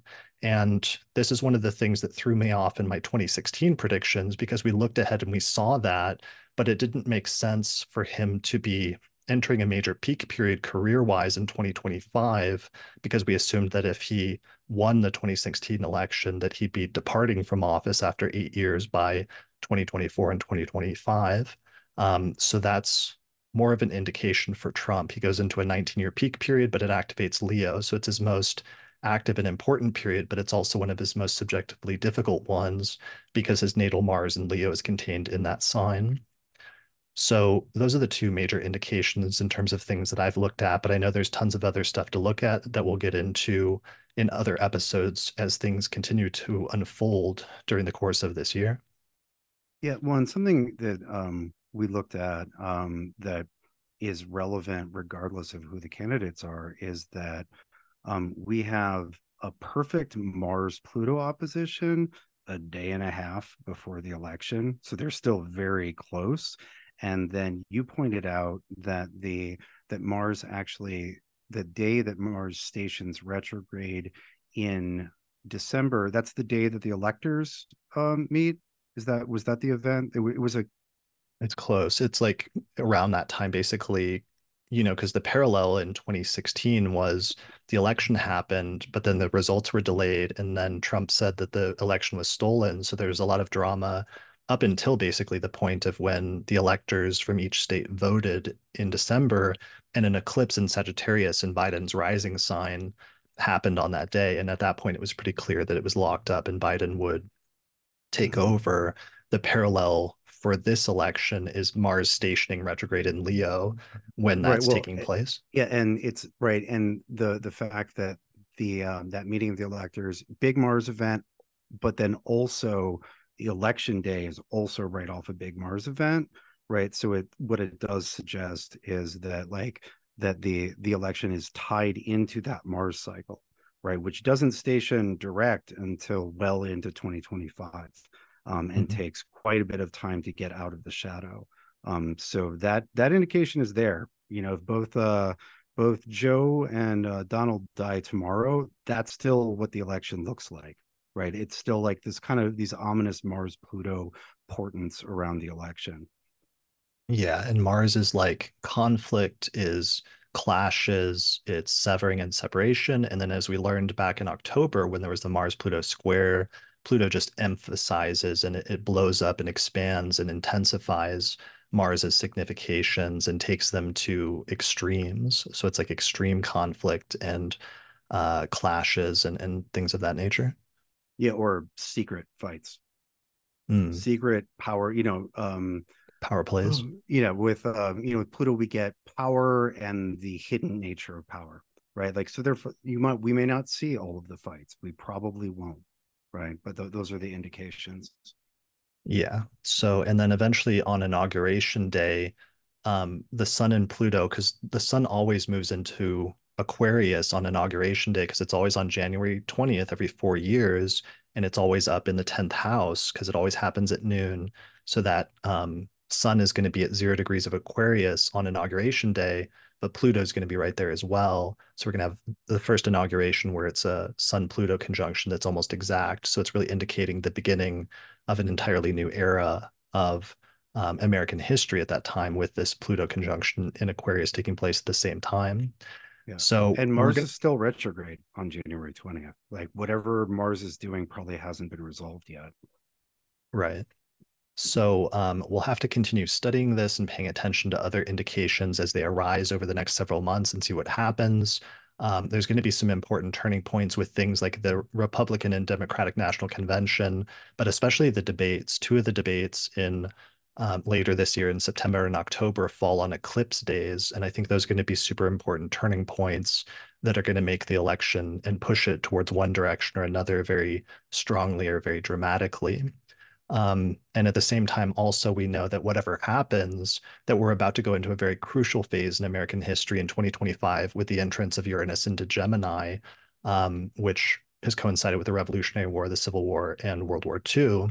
Then at the same time, Russia and China will be reaching crucial turning points with the Saturn-Neptune conjunction going exact in 2025, 2026, and a little bit into 2027. And the leaders of both of those countries actually have that signature natally of Saturn conjunct Neptune, which makes it an even more important time frame and turning point in world history for both countries and both of those leaders. So I think that clearly we're at a very important turning point in world history at this time. And yeah, we'll all be watching it together to see what happens. Yeah. So I'll add one thing, a little bit on my perspective on the election. What I have been waiting for, or what I've been looking at and then therefore expecting, is that during the other Uranus and Gemini periods, the United States has had very powerful, very historic leaders. We're looking at FDR, Lincoln, and Washington, right? And so again, this is only a pattern of three. Like if we had 20 and it was all the same, I would feel completely certain. We have these three precedents. But the suggestion would be that we would have another president that powerful in shaping things during a time of crisis, and that sort of significant historically. And I've been wondering for years now whether we get that person in 2024 or 2028. And part of my thinking has been the question: does the Saturn Neptune conjunction sort of delay that leader? Does it ruin it? And so just the other day, I went through and looked at all of the presidents, all of the people who were president of the United States during Saturn Neptune conjunctions. And I was kind of hoping it would give me a clear indication, like they would all be total losers. There were a lot of total losers. You definitely get several of the bottom, like the bottom 10, but it wasn't clear enough to satisfy me, where like Saturn Neptune definitely cancels out effective leadership in the United States for that period. It doesn't seem to help. But for me, my question is: one, do we get another Uranus and Gemini leader who gets us through a crisis? Because it seems like we should. And two, if we do they come in 2024, or do the prevailing conditions delay that person's arrival to or election to 2028? And those are open questions for me. Yeah, for sure.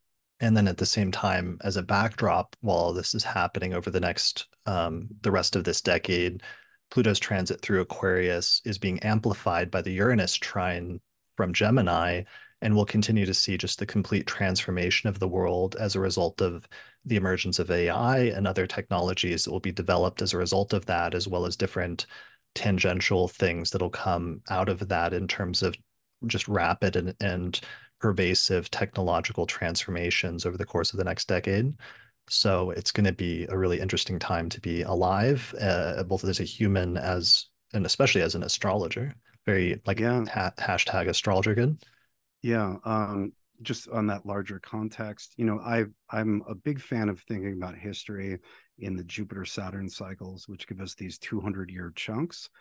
And so just one way to think about now is this is year 4 of a 200-year thing.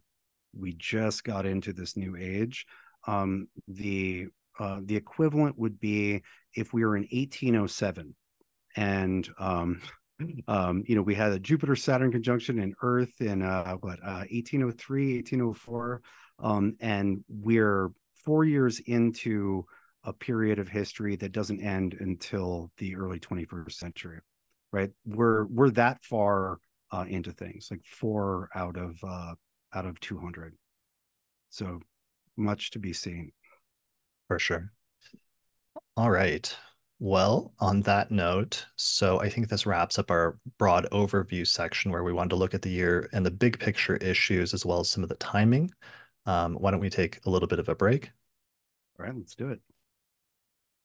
All right, I wanted to give a shout out to our second sponsor, which is the Chani Astrology app, which is available for both iPhone and Android. It's designed to make astrology both accessible and useful. The app combines ancient astrological wisdom with meditation and mindfulness to help you foster a relationship with the sky and support your personal growth. From personalized readings to real-time updates on how the current astrology is impacting you, it features everything you need to navigate life's ups and downs. This includes detailed birth chart breakdowns, daily horoscopes, current sky horoscopes, transit readings, intel on the current moon phase and sign, weekly sign-specific audio readings by Channy Nicholas, year-ahead forecasts, and more. So for me personally, the three main things that I really enjoy about the app are that one, it has a nice blend between modern and ancient astrology. Two, it uses whole sign houses by default, which is the system of house division that I use. Three, it sends you push notifications when a transit goes exact in the sky, which is a really great reminder of what's happening astrologically at any given day or week. And four, I also love that it's now available for Android since I'm an Android user. So the app is free to download on iOS and Android in their app stores. Just search for Chani, Chani, in the App Store and you'll find it. Or alternatively, visit app.chani.com for more information. So yeah, those push notifications, super useful to get a nice little reminder about what's going on in the sky, right? Yeah, absolutely. Sort of a nice complement to the print honeycomb almanac. The like having, I'm not on my phone all the time. But if I was, I would want reminders of transits, and I would basically want what this app provides on it. I think it's a really useful, compatible thing with an astrological practice, with an astrological education, and just sort of staying in that zone. Yeah, well, sometimes I'll get so wrapped up in like what's going on in life on a given day and something that came out of nowhere or something that's irritating or what have you. I'll sort of like forget about the transits, but then all of a sudden I'll get a notification from the app and it'll tell me like, oh, Mercury just stationed retrograde, for example, the other day was a really funny reminder. And I'm like, oh, that's why this is happening. And then it all makes sense. So it's just good for everybody, whether a new student or an advanced one, sometimes to get those little reminders. So definitely check out the Channy app for more information about that. And thanks to them for sponsoring this episode and allowing us to do this forecast so we could like spend the last month doing the intensive research that was necessary to present all of our findings here with everybody, for free on YouTube and on audio podcasts and everywhere else. Wherever fine podcasts are sold Exactly. for free.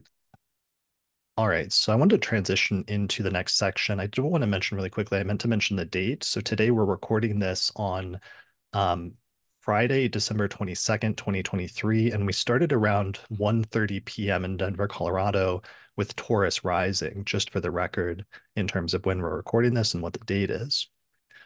So in the next section, I want to transition. We're going to do a quick run through each of the 12 months of next year of 2024 and just give a brief set of highlights of what the astrology looks like in just little brief 5-minute increments to give you an idea of the sequence in which all the stuff that we've been talking about during this episode so far, the sequence and the order in which it's going to take place. How does that sound to you? Sounds good. Sounds like we will do a victory lap, or at least achieve victory at the end of this lap. Exactly. All right. So I'm going to show for the video viewers the planetary alignments calendar at the beginning of each month, just so you can glance at this. This is from our print calendar. which I have up for the entire year ahead, but this shows just the month ahead.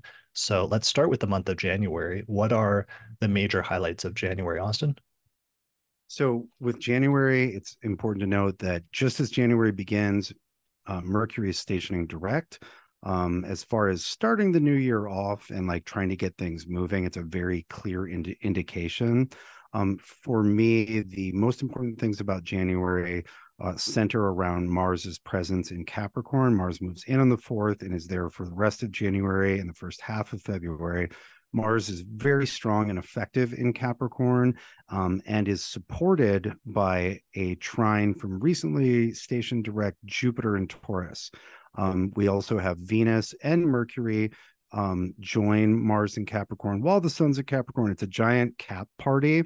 I really see January as an opportunity to get your shit together, and in get your shit together and scraped into exactly the pattern you want, and get a good, how should we say, a good solid sort of ideal prototype month in before all the chaotic bullshit happens, because there's a whole lot that happens in this first half of the year. And so I'm grateful that the first part really provides an opportunity to at least practice doing it and living as you would like to, before you have to deal with getting buffeted and blown off course.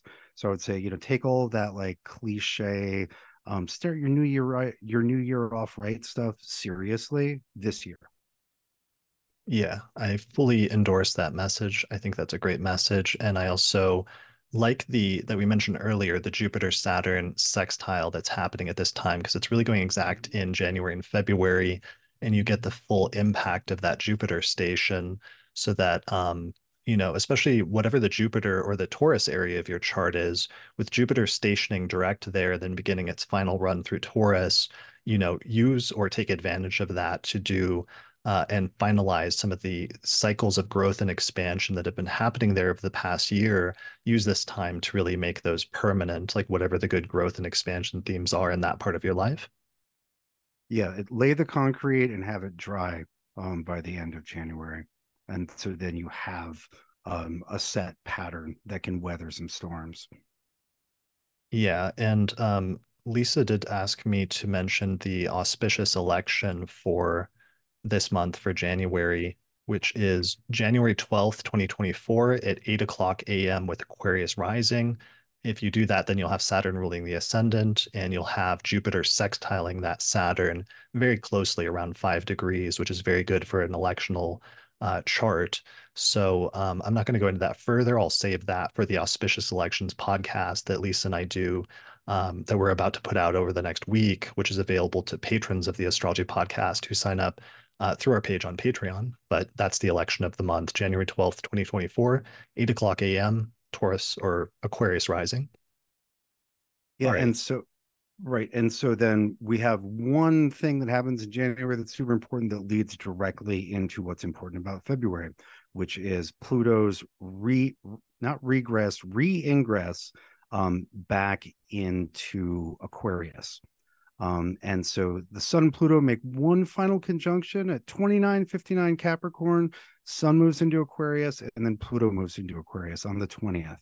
And that ingress of Pluto in Aquarius really tells us, or how should we say, it really tells us is the anchor for what's most interesting about February.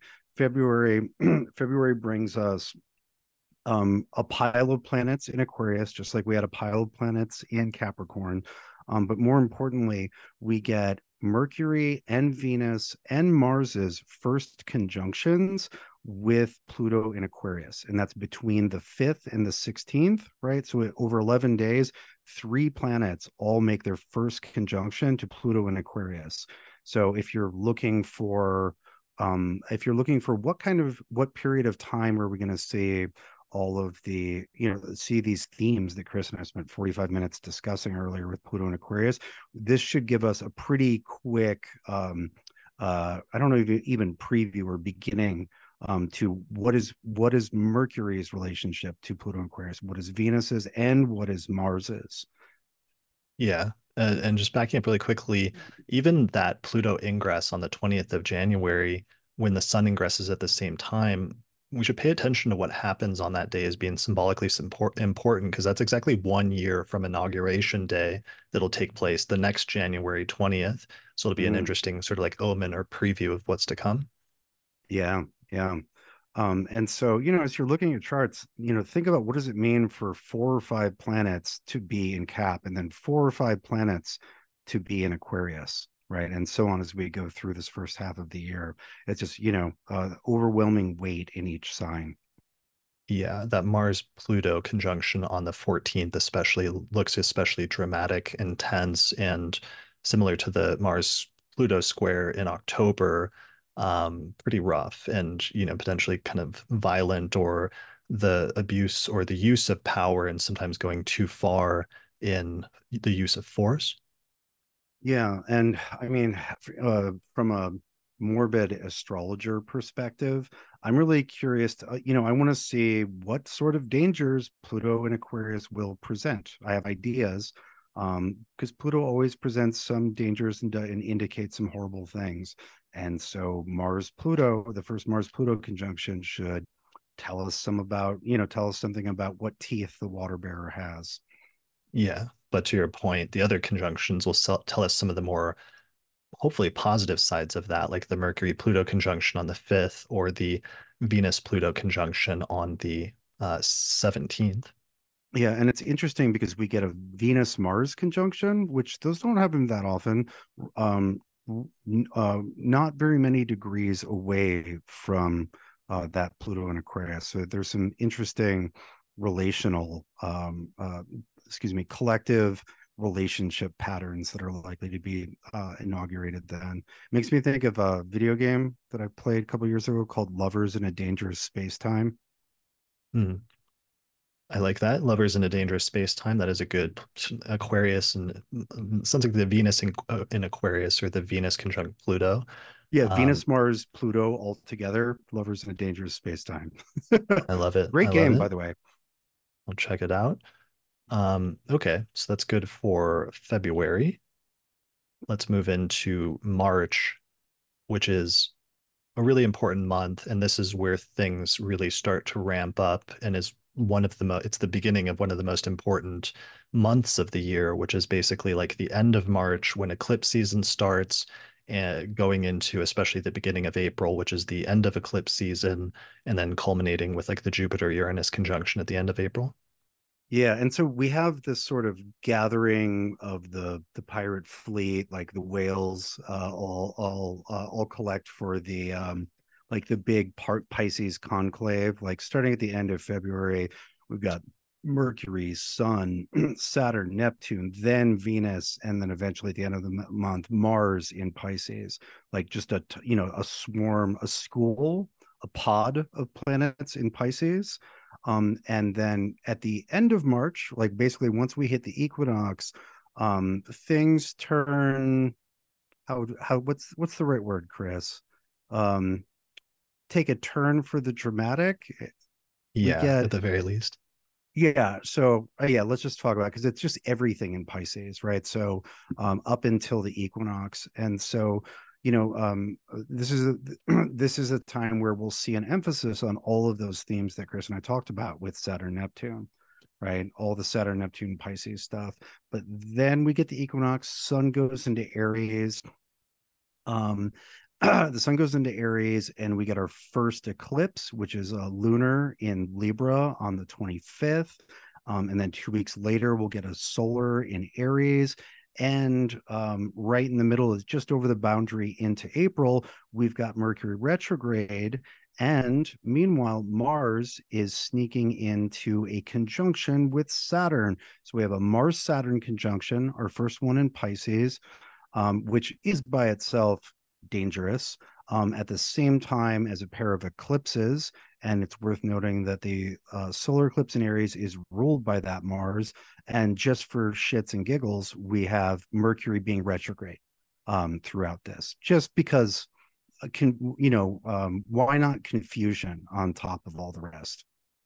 Yeah, it just reminds me of, there's those years in time where it's not just one indicator, but it's like multiple indicators all piling up in the same short span of time, indicating a really important turning point in world events. That's what this feels like. And it's reminiscent of like, when that happened in early 2020, and we just had like multiple indications lining up for major turning point in world history at that time.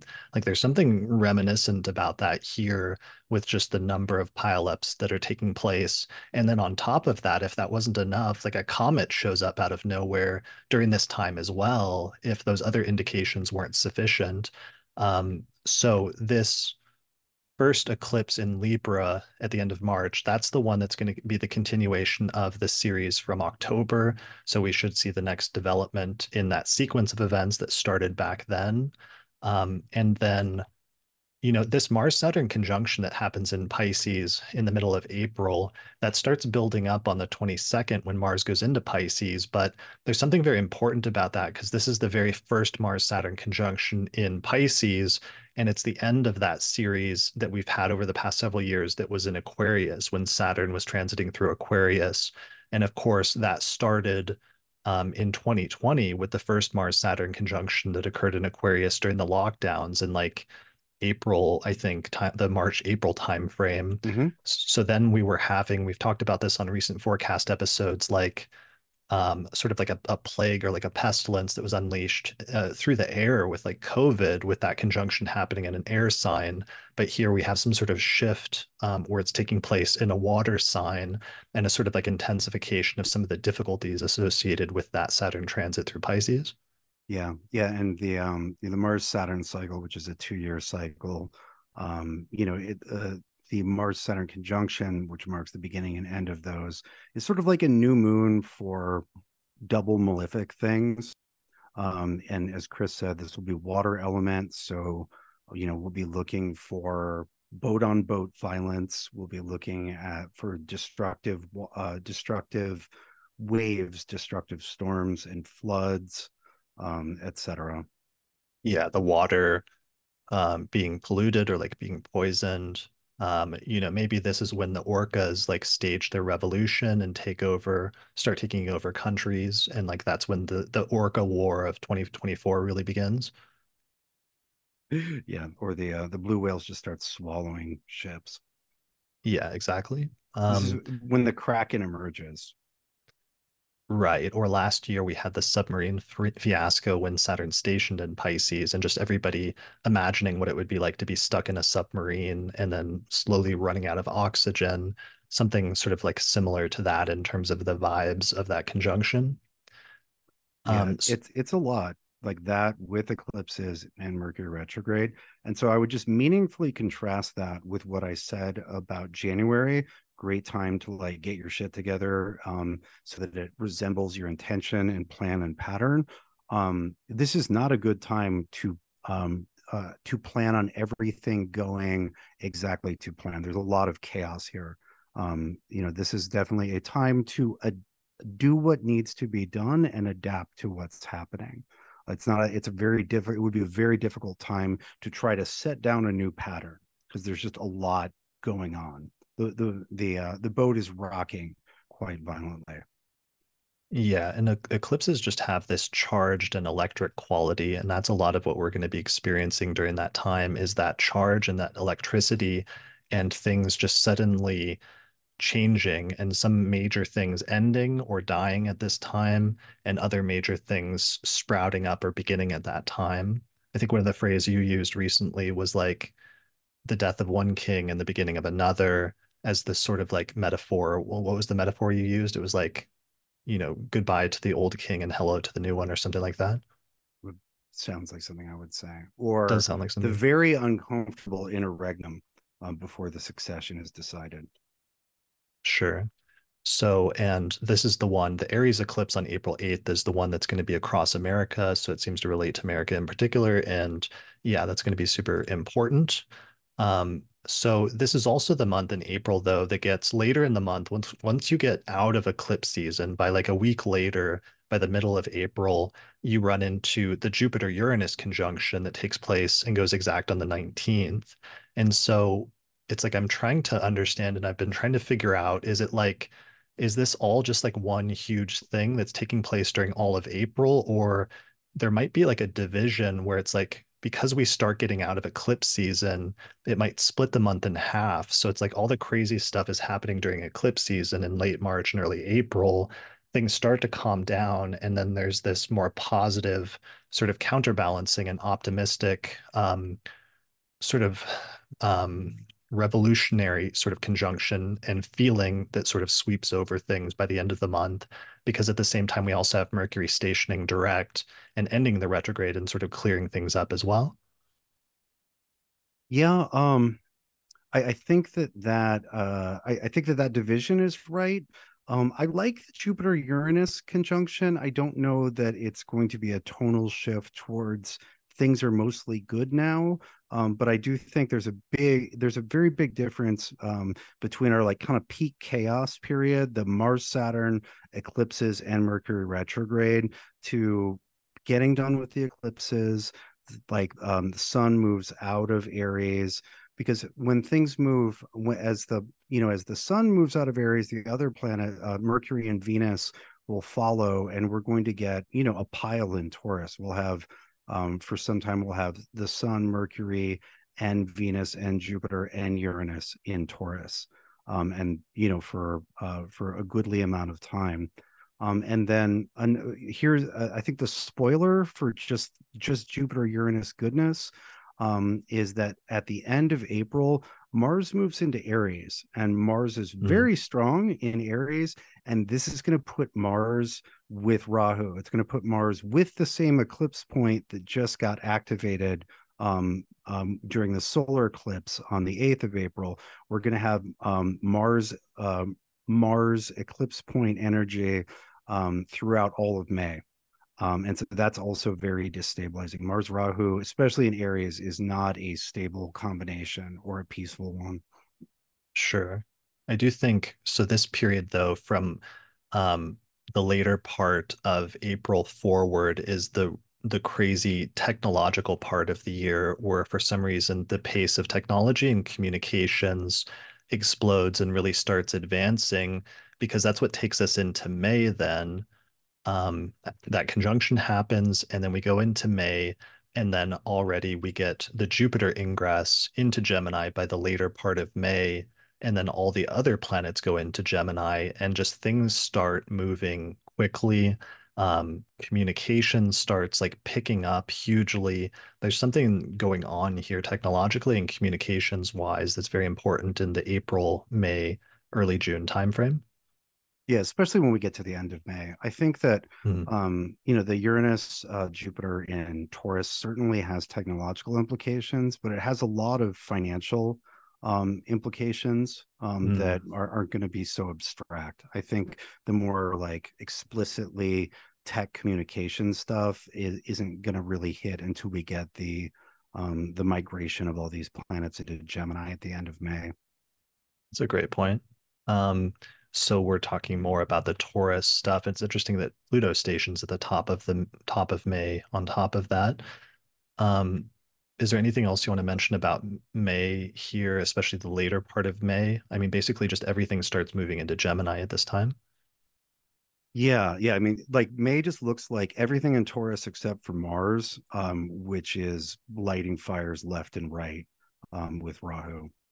So the division is like here largely. Okay, so second half of May, Jupiter goes into Gemini. And we get Jupiter trine Pluto at the very beginning of June on June 2nd. So there's this huge empowerment of on the one hand where Jupiter trining Pluto is empowering Pluto and the transformational effect that it's having on Aquarius and like technologies. But then Pluto also is trining Jupiter and empowering the growth and expansion effect that Jupiter in Gemini is having on communications. Yeah, there's a real convergence between what they're both trying to do. Yeah, and this week is crazy because then Mercury goes into Gemini and conjoins Jupiter. The sun conjoins Venus, and we get a Sun-Venus cazimi, which takes place in the sign of Gemini. And this is actually probably the most important Venus aspect of the year. I think you mentioned something related to that, right? Hmm. In terms of what we see with Venus or don't see with Venus. Yeah, so during a given year, you either get a Venus retrograde or you get a Venus Sun conjunction, a direct Venus Sun conjunction. And actually, now that I'm looking, and so the Venus Sun get the direct Venus Sun conjunction, which we get here in early June of 2024, is the reset of the Venus cycle. And one thing I should have mentioned about May and all of those planets in Taurus, which are looking to Venus as ruler. Venus is invisible and badly combust the sun the whole time, which I think is going to make some of that Taurus stuff a little bit less joyous. There may be a focus on all the good Taurus stuff, but some of it'll be missing because Venus is, not here. Venus is with the sun. We can't see Venus.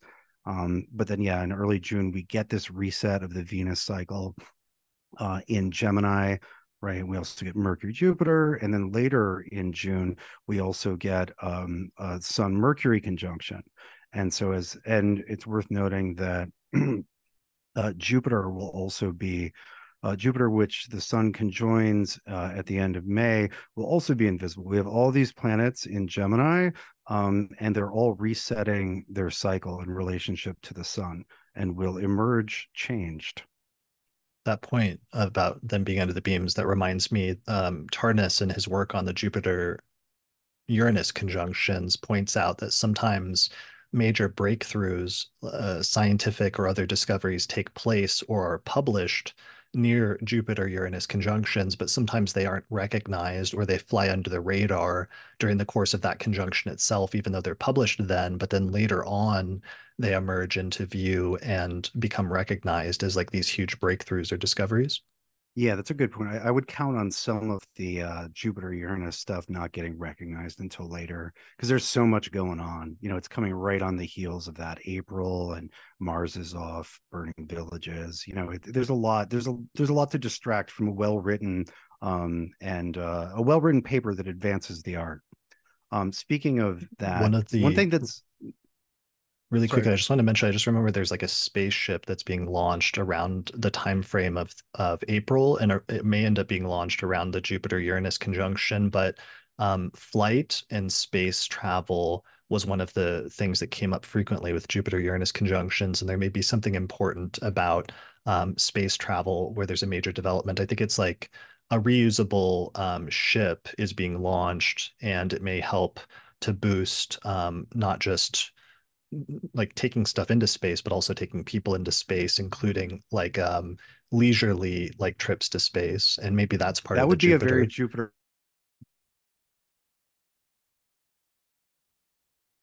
Right. Yeah. Sorry, I just froze for a second. Wouldn't it? Yeah, that actually would fit very much. Leisurely is definitely a Taurus signification. Yeah, I mean, for the purpose of enjoyment. And so another thing that happens that's a good thing in early mid-June is that Mars leaves Aries. Because if you think about it, like since February, we've had Mars Pluto, then Mars Saturn, then Mars Rahu. And so Mars into Taurus is a little bit of a lull. There is a rather nasty Mars Uranus conjunction, but that doesn't occur until the middle of July. And so the movement of Mars into Taurus on June 9th is it's a nice like downgrade of what has been very intense Mars activity for months.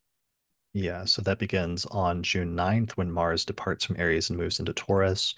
At the end of the month, I see Saturn stationing here in Pisces. And this is really important because Saturn stations in Pisces and Neptune stations um, in early July. They station within like 2 days of each other.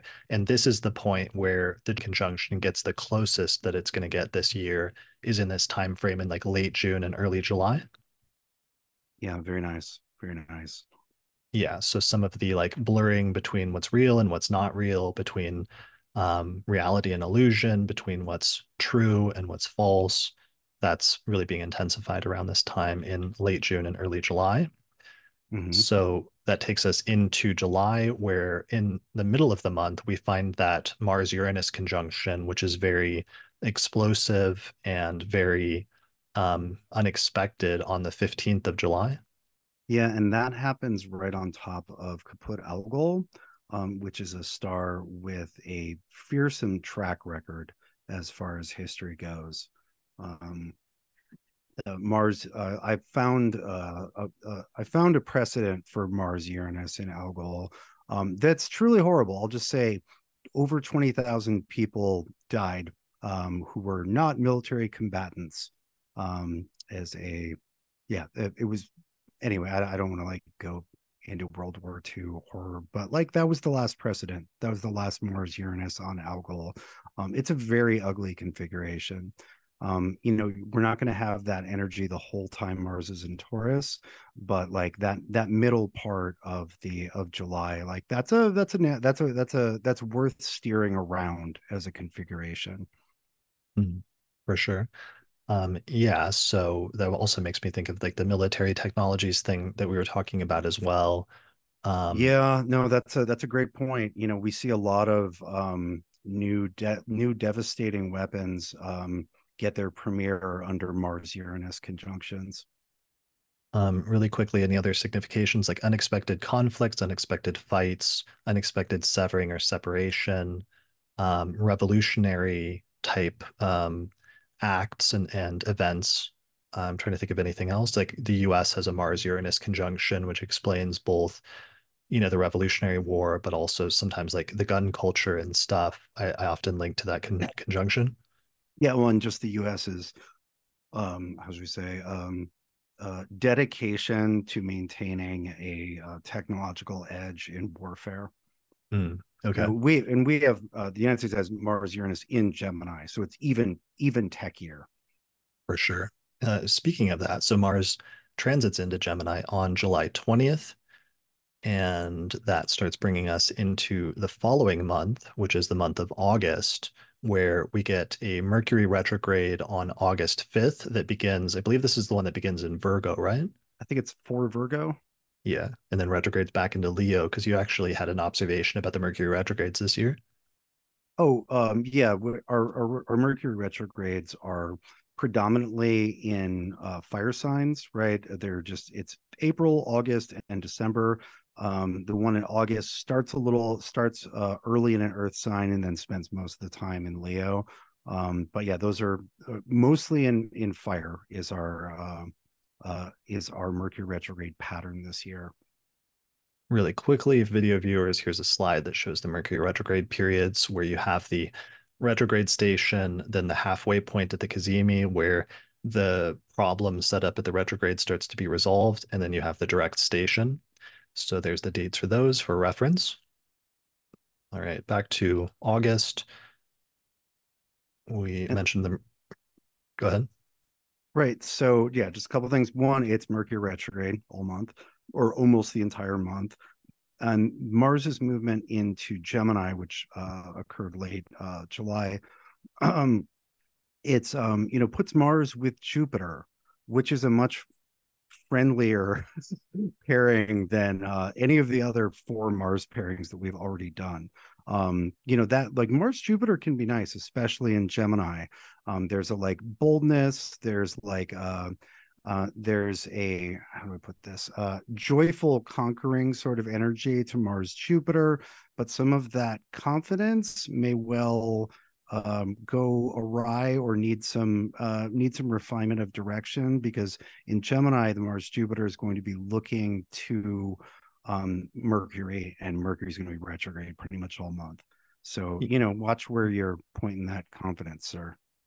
Yeah, and I don't think this one's going to be, I'm not as optimistic about this one because of what it's coinciding Yeah. with, which is that Jupiter and Saturn are also making their first exact square this month, between Jupiter being in Gemini and Saturn in Pisces. So the tension between like growth and expansion versus consolidation, the inherent tension between those two that's happening really comes into focus in August, and then Mars swoops in and conjoins Jupiter, so that Jupiter is getting hit by Yeah. both the fieriness and the impetuousness of Mars, as well as the coldness and the conservativeness of Saturn. And then Mars squares Saturn on the 16th itself, which is that energy of like stop and go, being pulled between going fast versus going slow, and being stuck in a rock and a hard place. So I think that Mars conjunction with Jupiter is really going to exacerbate the broader tensions between Saturn and Jupiter and between Pisces and Gemini at this time. Yeah, that's a great point. I think that this looks like a lot of the um Geminian, all like the Jupiter and Gemini, Jupiter and Friends in Gemini party that we saw in June really hit a number of stumbling points, right? Because if Jupiter and Gemini got all Right. excited, oh, I'm conjoining Mercury and Venus and everybody's hanging out and like, like Mm. that fast, fast, fast, fun, fun, fun, new, new, Yeah. new. Like this, Communication, social, etc. yeah, this is a real slow down and think about it and navigate the obstacles time for Jupiter and Gemini. For sure. That's a great point. So luckily at the end of the month, Mercury does station direct in Leo. So we come out of the Mercury retrograde period, and then that takes us into the following month. Yeah, and it's worth noting that the planets have stopped moving as one giant pack by the in the third quarter. Now we've got Mhm. Venus well ahead of the sun. We've got Venus in Libra as we enter September. Venus and Libra. Okay, nice. One of the most notable things right at the top of September is that Pluto retrogrades back into Capricorn right on September 1st to begin its final pass through the last degrees of that sign. And it'll be in Capricorn from the beginning of September until the middle of November. Then in November, Pluto moves into Aquarius for good and departs from Capricorn and goes into Aquarius for 20 years. So what's interesting about that is not just that Pluto goes into Capricorn, but that Uranus gets super late in Taurus as far as it's going to get this year and stations at the same time on September 1st. So in September, the Uranus Pluto trine comes within 2 degrees of intensity. And that's a super, super important outer planet aspect. And one of the things that's interesting about it is it's really going to there's other decades that have been characterized by Uranus Pluto alignments, like the late 1960s, for example, is the most famous one, which is the conjunction at the beginning of this cycle. But we've also had other decades that have been influenced by Mercury or Pluto Uranus alignments as well. I know you talked about like the French Revolution, which was another Pluto Uranus alignment as well, right? Yeah, that had a bunch of stuff going on. There's also Neptune involvement, and but I don't know that it's a little too complicated, I think, to make a great parallel to the Pluto Uranus trine.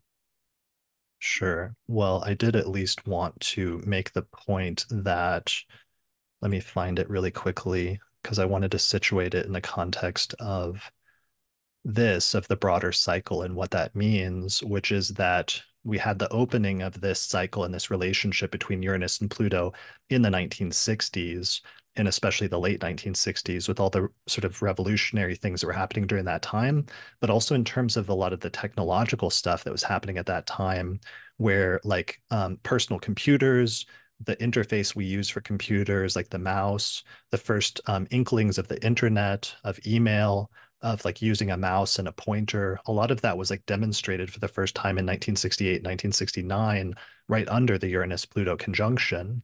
Then the next aspect we had was a Uranus-Pluto sextile in the mid 1990s when the internet emerged.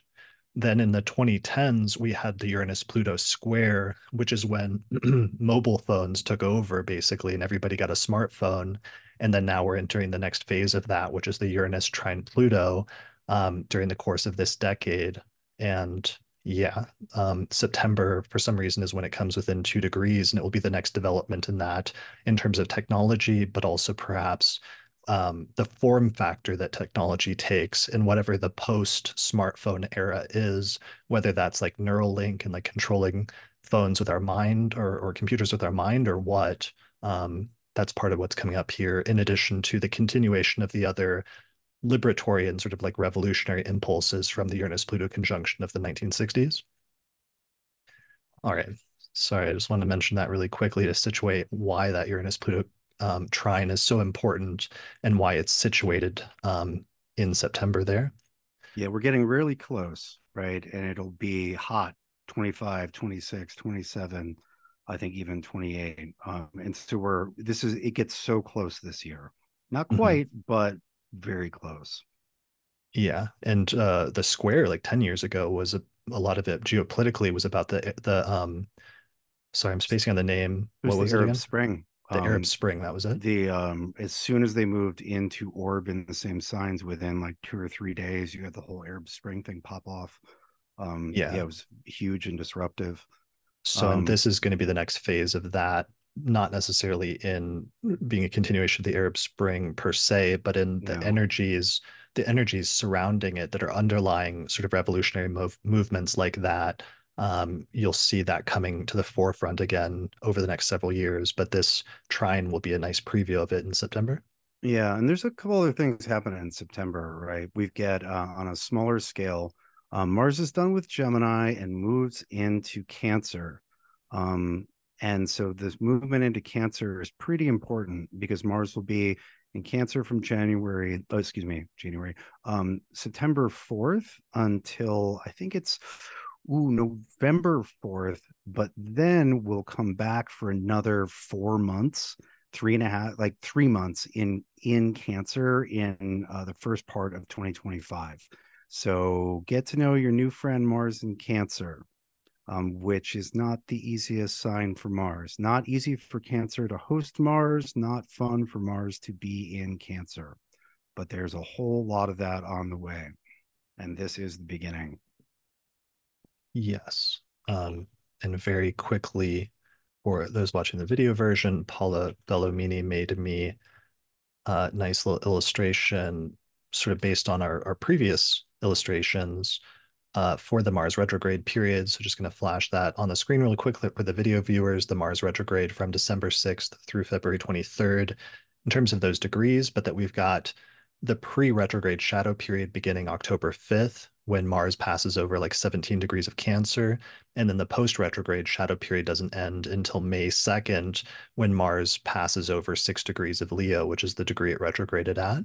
So just throwing that in there for quick reference of those degrees. So we also head into our second set of eclipse season in September as well, and we get the very first hit of the Pisces eclipse series on the 17th of September. Yeah, and even though its companion will be in Libra instead of Virgo, this is the beginning. This is the first taste of the next nodal cycle, the 2025 and into 2026 eclipses in Virgo and Pisces. So this first one occurs almost like very close to Neptune. It's a lunar eclipse at the end of Pisces conjunct Neptune. And this will be on the north node side. Um, could be more terrifying as eclipses go, which I'll take. There's enough terrifying stuff going on. But still, like it's still an entry into the eclipse realm and all the sort of weird roller coaster energy, things disappearing, things coming out of nowhere and things disappearing back into nowhere with a greater frequency than we are comfortable with. And right around, framing the equinox, just like our previous set of eclipses this year. Yeah, so that's going to be really important. And that eclipse series in Pisces first and then in Virgo is going to last for over a year, I think like a year and a half after that point. Do you know when the nodes switch signs? Oh, I think is it early 2025? I think it's first quarter 2025, Oh, maybe end yeah. of the first quarter. Yeah, I think you're right. Okay. So that's important in terms of that. And one of the things that's crazy is like the presidential debates are going to take place at this time, and one of them falls like really close to that first eclipse in Pisces, and then the second one is going to fall right on the second eclipse in Libra, which is going to take place on October 2nd. So it's like just imagine we're going to be in the height of like the political election season here in the US, and then we're going to be right in the middle of like eclipse season at the same time with the chaotic, like charged energy that comes with that, where over the past couple of years, especially, we've seen a number of instances of like prominent people hitting a pivot point and either rising suddenly to the top or suddenly having a sudden and unexpected fall to the bottom at that time. And I think that's one of the things I'm going to be paying attention to there in general in the world, but also in terms of those presidential debates, especially. Yeah, that's a great point about eclipses and races, right? Eclipses often will show a big reversal or big reversal setback, like jumping way ahead, falling way behind. There's the people talk about the October surprise, right? So eclipses are pretty good for an October surprise, and it's worth noting that Mars goes into the shadow of the upcoming retrograde just I think 2 days after the eclipse. Yeah. Well, and the Pisces eclipse then will also be highlighting the and supercharging the Saturn-Neptune conjunction, which we've already talked about, blurring the lines between reality and what's false or fake news, and just ramping up all of the like, propaganda and the illusory things that are trying to like influence things at that time and that are making the reality of the situation harder to see. It's going to get supercharged by that eclipse. Yeah, it'll be a real festival of narratives. And Um, then the last point I want to mention also is just with that Libra eclipse on the second, of course, this is the final eclipse in Libra. So it will be the continuation, but the last leg of whatever it was that began 1 year earlier with the eclipse in October, especially in terms of the Middle East.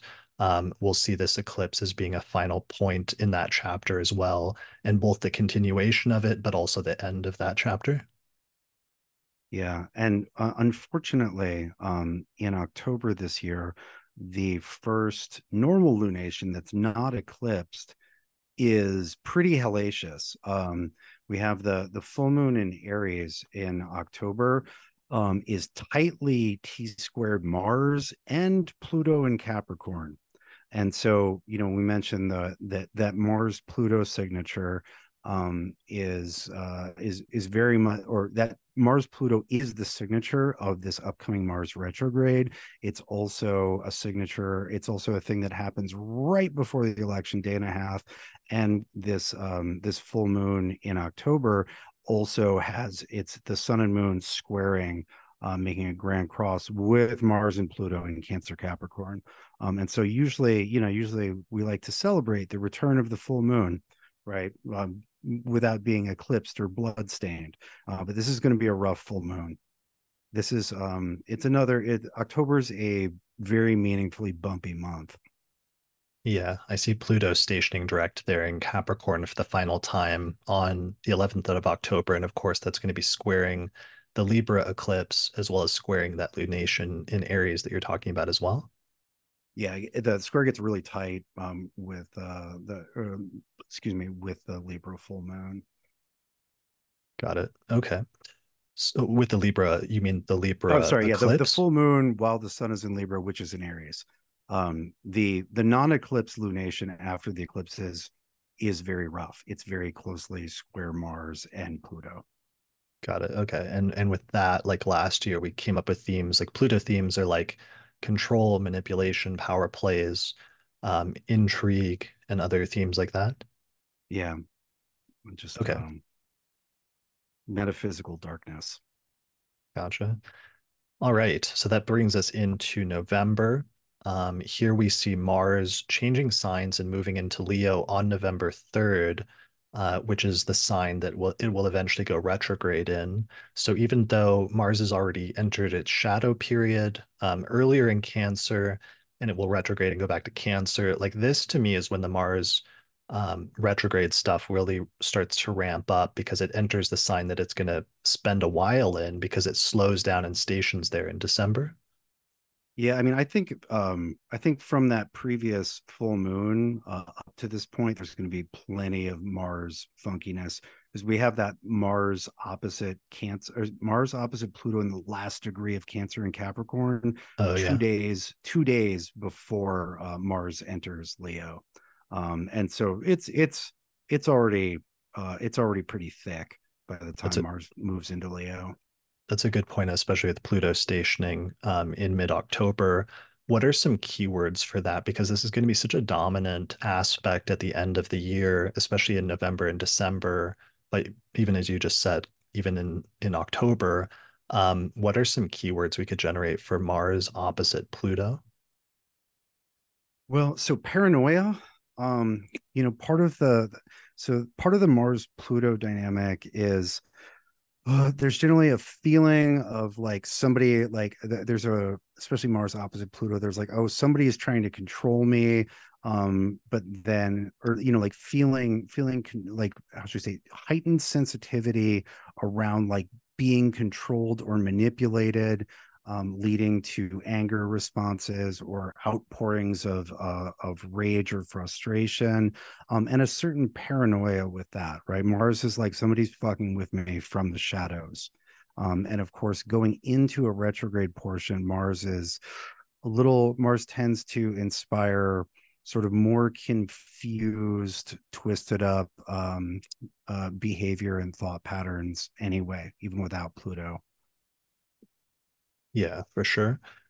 Some of the keywords that I was writing down are things like power struggles, confrontation, control, obsession, intensity, raw energy, power dynamics, and power plays or power moves, hidden motives, and sometimes working behind the scenes to wield power. Yeah. Um, let's see, compulsion, manipulation, secrets, um, yeah, those are some of the things. And since it's an opposition, like oppositions often are manifested in relationships and in dynamics that involve other people and the tension between opposites or the tensions between two people, and the ways in which they try to accomplish something. Like Mars tries to accomplish things quickly with force, forcefully, but Pluto sometimes tries to do things with like overwhelming power or through behind the scenes back channels or through Mm-hmm. manipulation and control and things like that. And when you put those two things in opposition, it can be really tricky. Yeah. It reminds me of some of the keywords we used last October when we were delineating the Mars Pluto square and like the use of power and like going too far, overuse or abuse of power, or even you used the word at one point of like annihilation or destruction of something, that Mars is the traditional planet of like war and like killing something, but Pluto, when it amplifies Mars, it's like the planet of like destruction and annihilation. Right. Like extermination. Right. Mars wants to win the battle. Mars doesn't need to salt the earth most of the time. Right. But when Pluto, because Pluto takes small things and blows them up and makes them big or magnifies or over magnifies them. And so when Pluto gets involved, it takes things much further than usual. Yeah. And so we have that first Mars Pluto, November 2nd, 3rd, and then we get two more Mars Plutos, but not until 2025. Like this cycle takes a while to resolve itself. Yeah, it does. In the Mars Pluto oppositions, um, the first opposition is exact in Cancer November 3rd, and the second is exact in Leo January 3rd, with Pluto station or with Mars stationing on December 6th. So those are some of the crucial dates where it's just, a transit that otherwise that would come and go pretty quickly is just being extended and drawn out into this long experience. And I guess for individuals, they're going to be experiencing that as a super long transit through the Leo and Cancer sectors of your chart.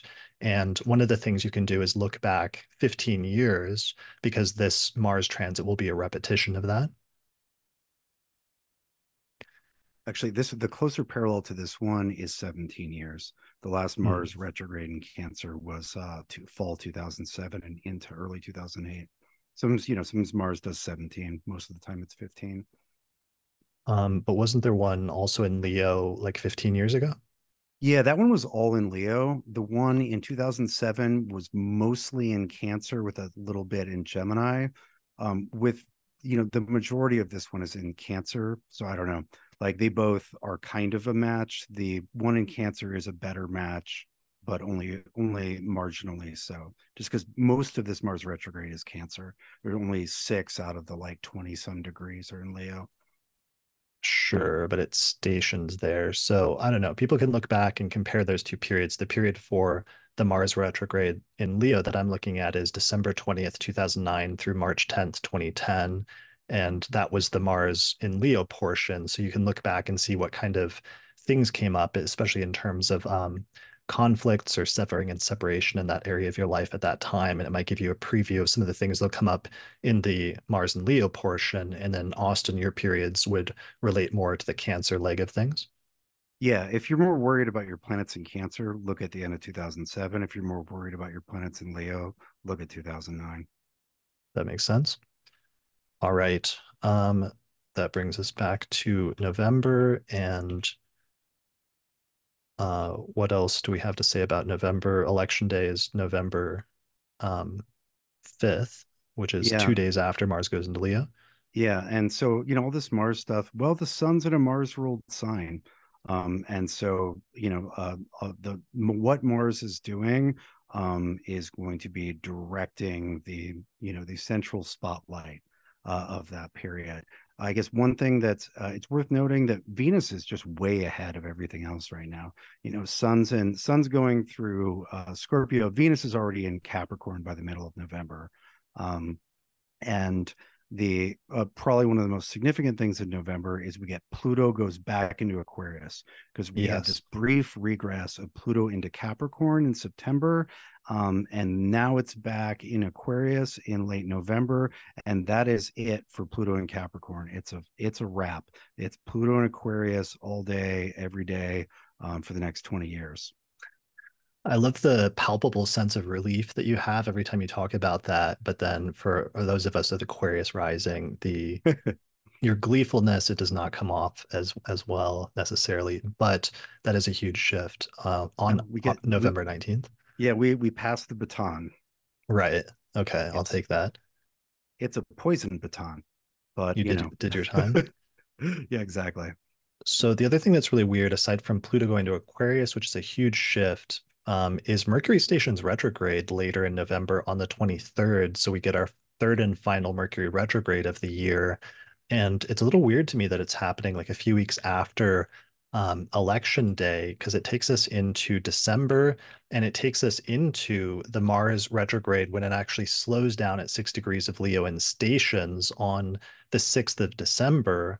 And Mercury's only at the halfway point through its retrograde cycle by then because it conjoins the sun at the cazimi on December 5th. So Yeah, there's these themes of like Mercury retrograde, which is like things being revised, things being up in the air, delays, miscommunications, controversies surrounding communication gets combined at the same time with an intensification of the principle of Mars, which is like conflict and clashes and like severing and separation all happening at the same time. yeah, and it's worth noting that as we're getting into Mars being actually retrograde, um, observationally, it's during the heart of Mars's retrograde that Mars is the closest to us and the brightest and is visible for the greatest proportion of night. Right. So Mars retrogrades have a very handy visual cue. Mars will rise not too long after the sun sets and be very bright and red all night, every night. And this Mercury retrograde makes a variety of trine, or has a trine with the Mars in Leo, and so there's a direct should I say there's a direct connection between what is confusing and what is a conflict that has entered a very complicated phase. Just a little bit about Mars retrograde as a phase. Mars there's a saying in boxing, and there's a variety of versions of this in other combat theaters. But like everybody has a plan until they get punched in the face. I believe that was the Right. Mike Tyson version of it.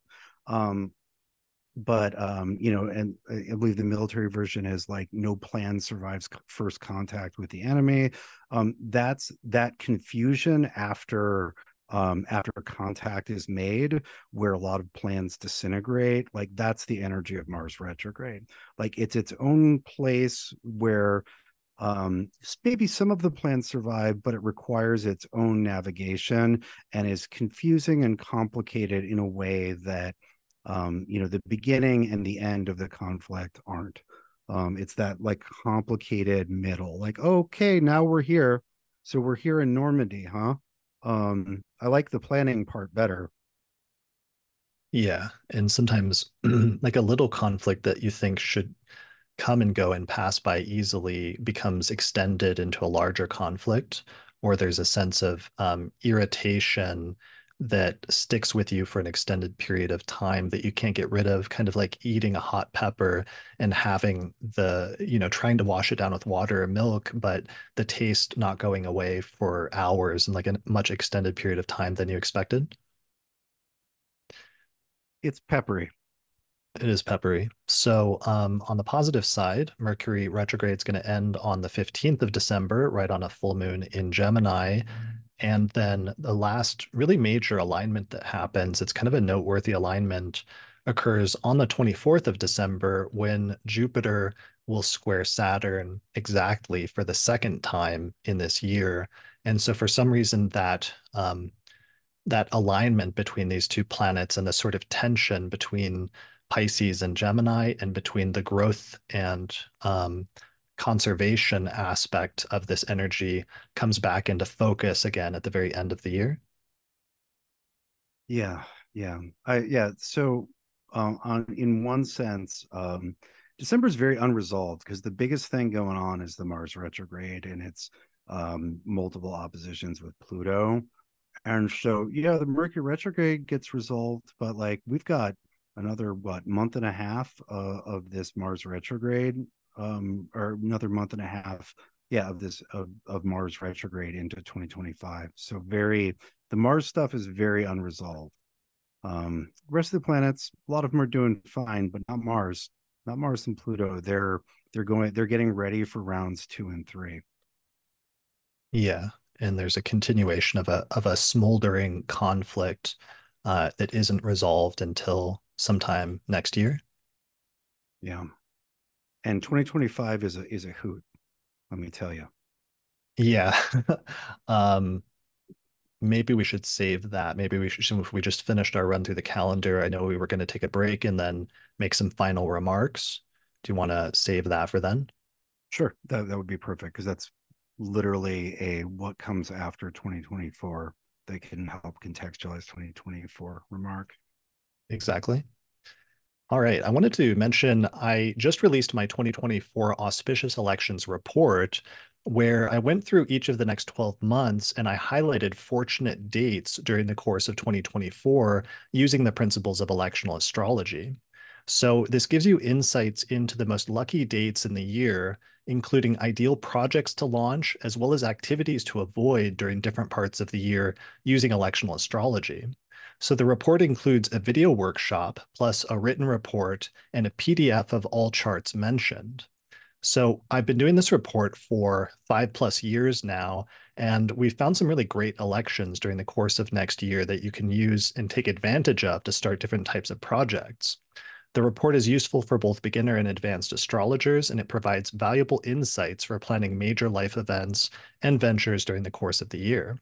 So the report is currently on sale for 15% off, but only until January 1st, 2024. So you can find out more or get the report at theastrologypodcast.com/2024 report.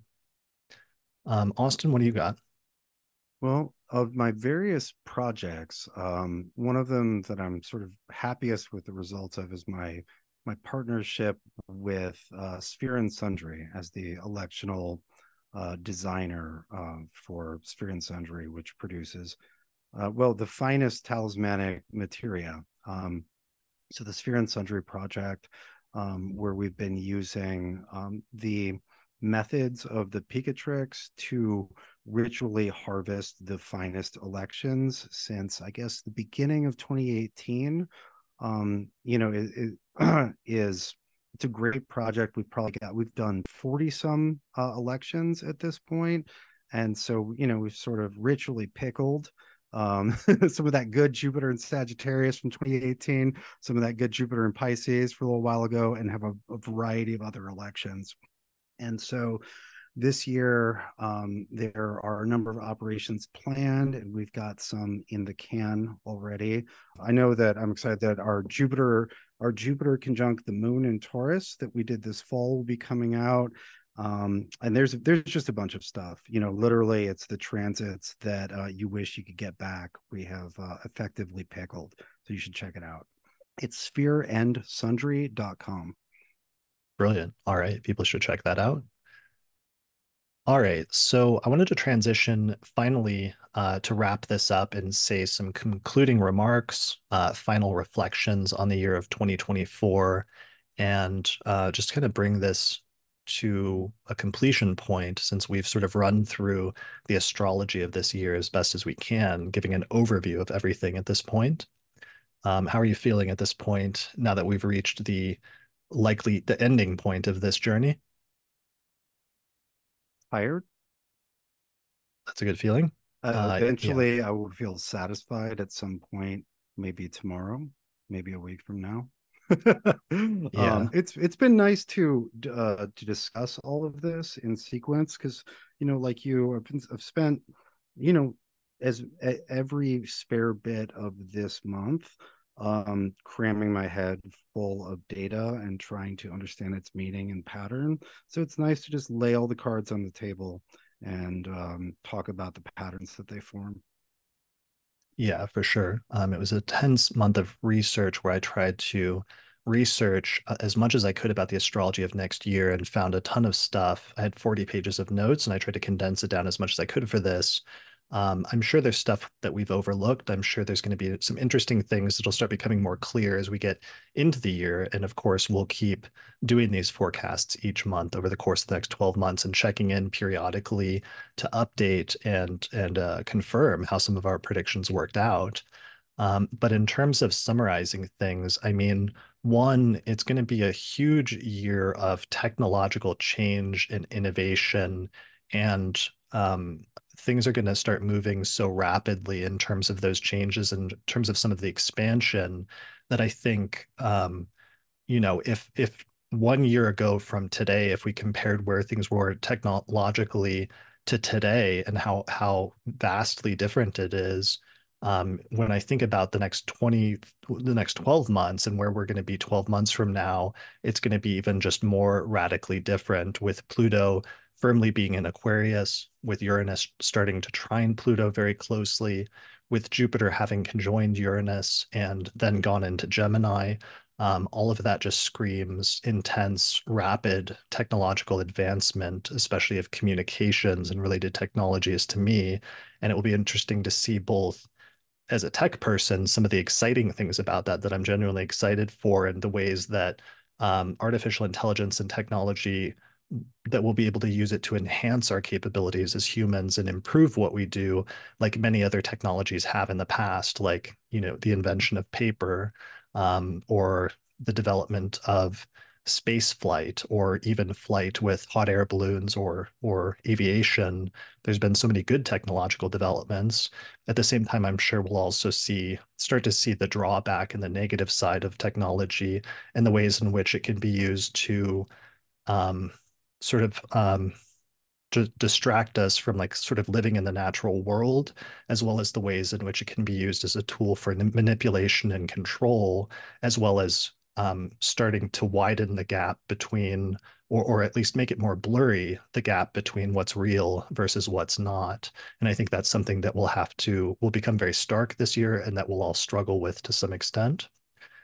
Um, but ultimately, I think even though we're heading into a very important turning point in world history, I'm still optimistic, even though there's many difficult things on the horizon and a lot of major challenges. I'm still optimistic about many of the good things that will come out of this year. And I think it's going to be a year with many wondrous things that we'll look back on very sort of fondly as that being an important turning point for certain good things, as well as certain difficult or bad things. What's your feeling in terms of that? Oh, I guess I mean this year's interesting. This year's I'm like for the technology, like it gets started this year, but it really gets white hot. Um 2025, 2026, 2027. There are a lot of things. This year's interesting because I can't dismiss it as sort of a non-player, and yet the really big stuff is just around the corner. It's just past 2024. And so 2024 has this interesting quality of with Pluto and Aquarius beginning a huge new cycle, like a 20 years. And yet at the same time, we're also finishing up the Neptune and the Uranus. So we're actually ending a 14 year or getting ready to end a 14 year and a 7 year. And the new Neptune and the new Uranus are just past the boundary of 2024. And so it's kind of the new thing, and the new stuff hasn't quite happened yet. I think there's going to be a challenge with 2024 in differentiating between, oh, is this the end of a cycle or is this the beginning of a cycle? Because some of the planets are starting new, some of the planets are just about to start new, but they need to finish the old. And so there's a potential for confusion there, that I think is going to run throughout the year, and is certainly echoed by just Saturn, Neptune, and Pisces being one of our anchor points. Yeah, well, it's certainly a stepping stone or a step stool towards the technological developments that will be the not the cornerstone, but the like the star on top of the tree of this decade, later in the decade, when Uranus especially trines Pluto at about 8 degrees of Gemini. It'll trine Pluto at like 8 degrees of Aquarius in a few years, and that's going to be a really important technological turning point. But this is the step stool into it, and that Pluto is going into Aquarius for good. And the next year, Uranus is going to go into Gemini for 7 years. And that's going to be one of the biggest things about 2025 that is going to cause or correlate with just a complete shift in tone and in chapter and in world history in the year following this one. Yeah, I don't expect 2024 to be geopolitically calm, but the storm is 25, 26, 27. Like 2024 might seem noisy until you meet 25 and 26. And so again, I don't want to undersell 2024 because there's a lot going on. Um, but what comes after is it's not that 2024 is when it gets wild and then it calms down, right? 2025 and 6 are wilder. And so 2024 is really, it's situated very interestingly. It's not quite in this new thing, and we're not quite finished with some other things. It's very 1 foot in, 1 foot out. And I think it's going to make it hard to interpret, or it's going to make a lot of things hard to interpret and easy to be misled about, either by our own minds or somebody else's mind. Mm, for sure. Yeah, and the Saturn-Neptune conjunction that gets so close this year will not help with that. Mm. And then that's something in 2025 that it also will grow much more intense than it will be in 2024. And yet 2024 is the most intense we've had that energy in a while. So it's going to be another stepping stool and transition into what that's going to be like and those tensions between reality and unreality. Yeah, and what you didn't know could be reality, but is on its way. Right, for sure. So I do want to say I'm genuinely concerned about the US as a country and like the state of democracy and the potential for a serious threat to democracy this year with just all of the like astrology indicating this being a really important turning point in terms of American history and the way that that's going to go. Obviously, there's going to be a lot of high drama over the course of the year, and we're going to be checking back in about that and tracking it at different points. Um, But I'm hoping that in the long term, whatever comes from this year, whether it's positive or negative, that in the like long span of history, that we're still moving in a good direction, where there's still going to be progress made in different areas over the long scope of time, even if there's setbacks or steps backwards that occur at certain points as well. Just like there's always like a retrograde cycle for most of the planets where there's this curve and the planet turns around and appears to move backwards for a period of time. But sometimes that process of moving backwards for a period of time is necessary in order to move forward again and achieve true progress. Yeah, well, if we're just using the pivotal Uranus in Gemini years for the United States, they've all been the country's been in a rough state going into them, aka right now. And it's wild in the midst of the Uranus and Gemini years.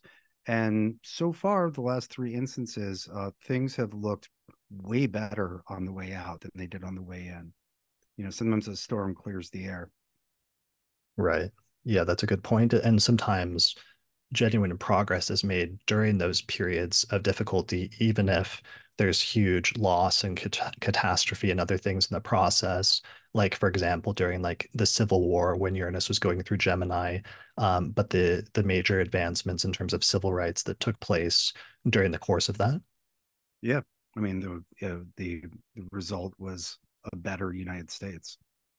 Right. I don't think the Revolutionary War was that fun. As I understand, there was a lot of freezing and starving. Um, Things ended up better on the other side. And World War II is, perhaps history's greatest nightmare.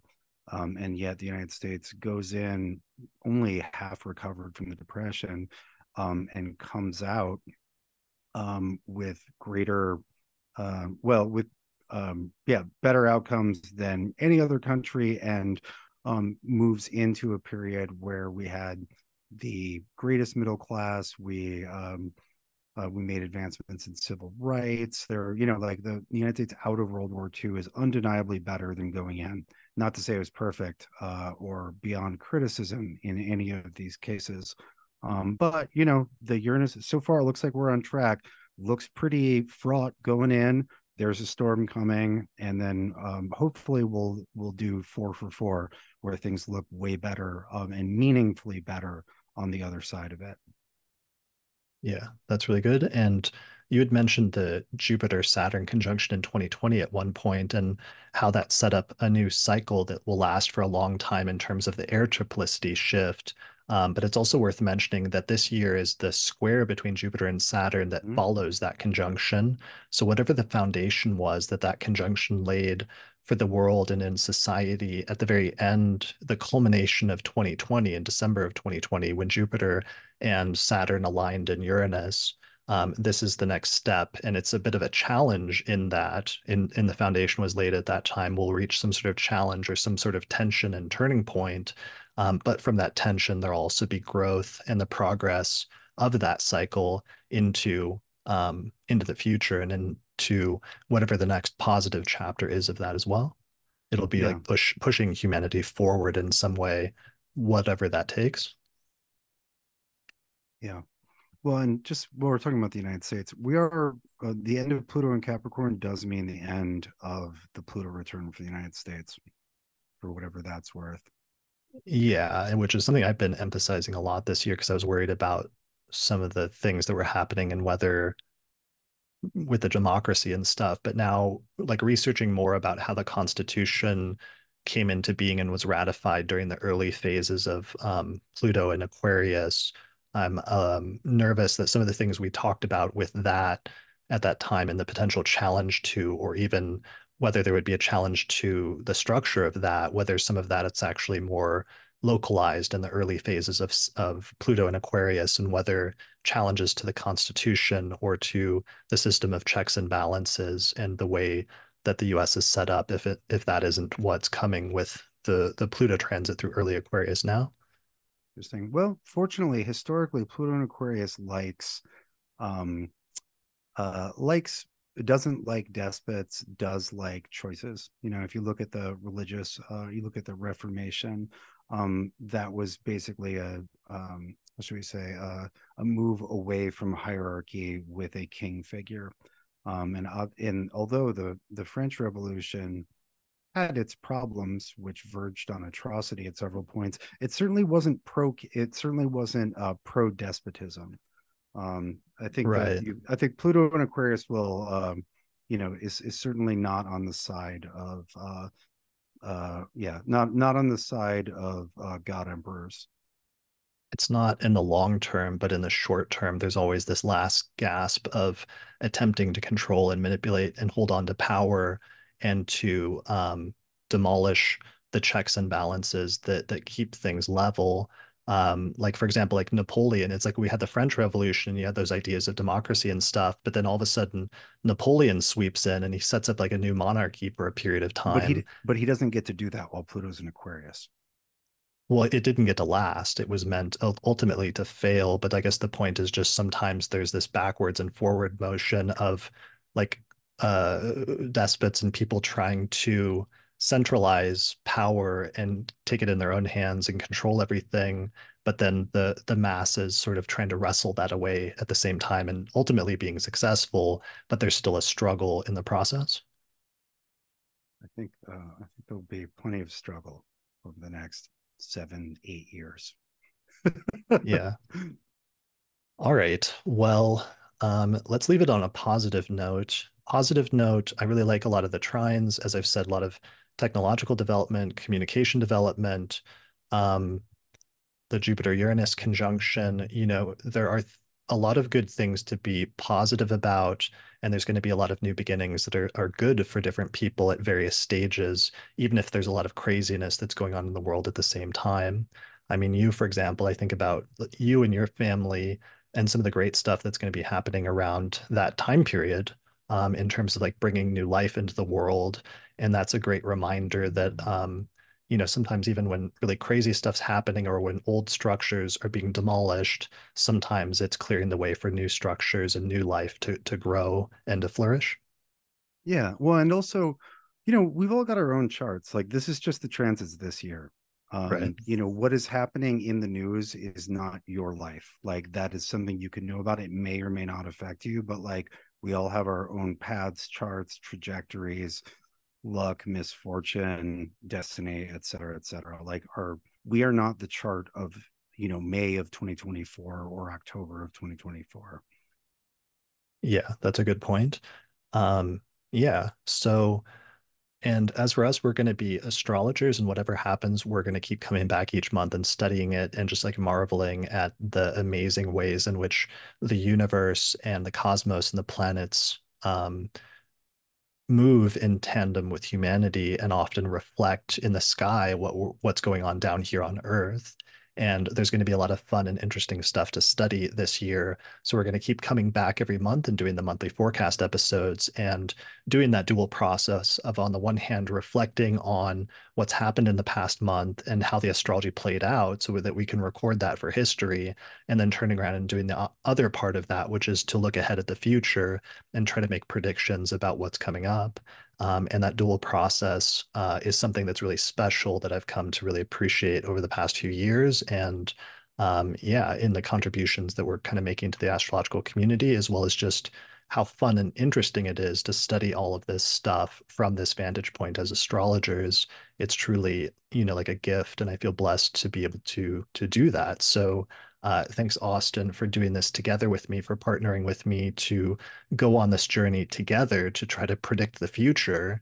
And thanks to everybody in the audience. We've got a great audience of patrons today who joined us, who's been chiming in and supporting us through this, which I really appreciate and has supported my work and research in order to allow me to do this. And thanks to the audience on YouTube and listening at home on podcasts and everything else for listening and joining us on this journey as well. It's been fun. Yeah, 8.5 years so far, just this show.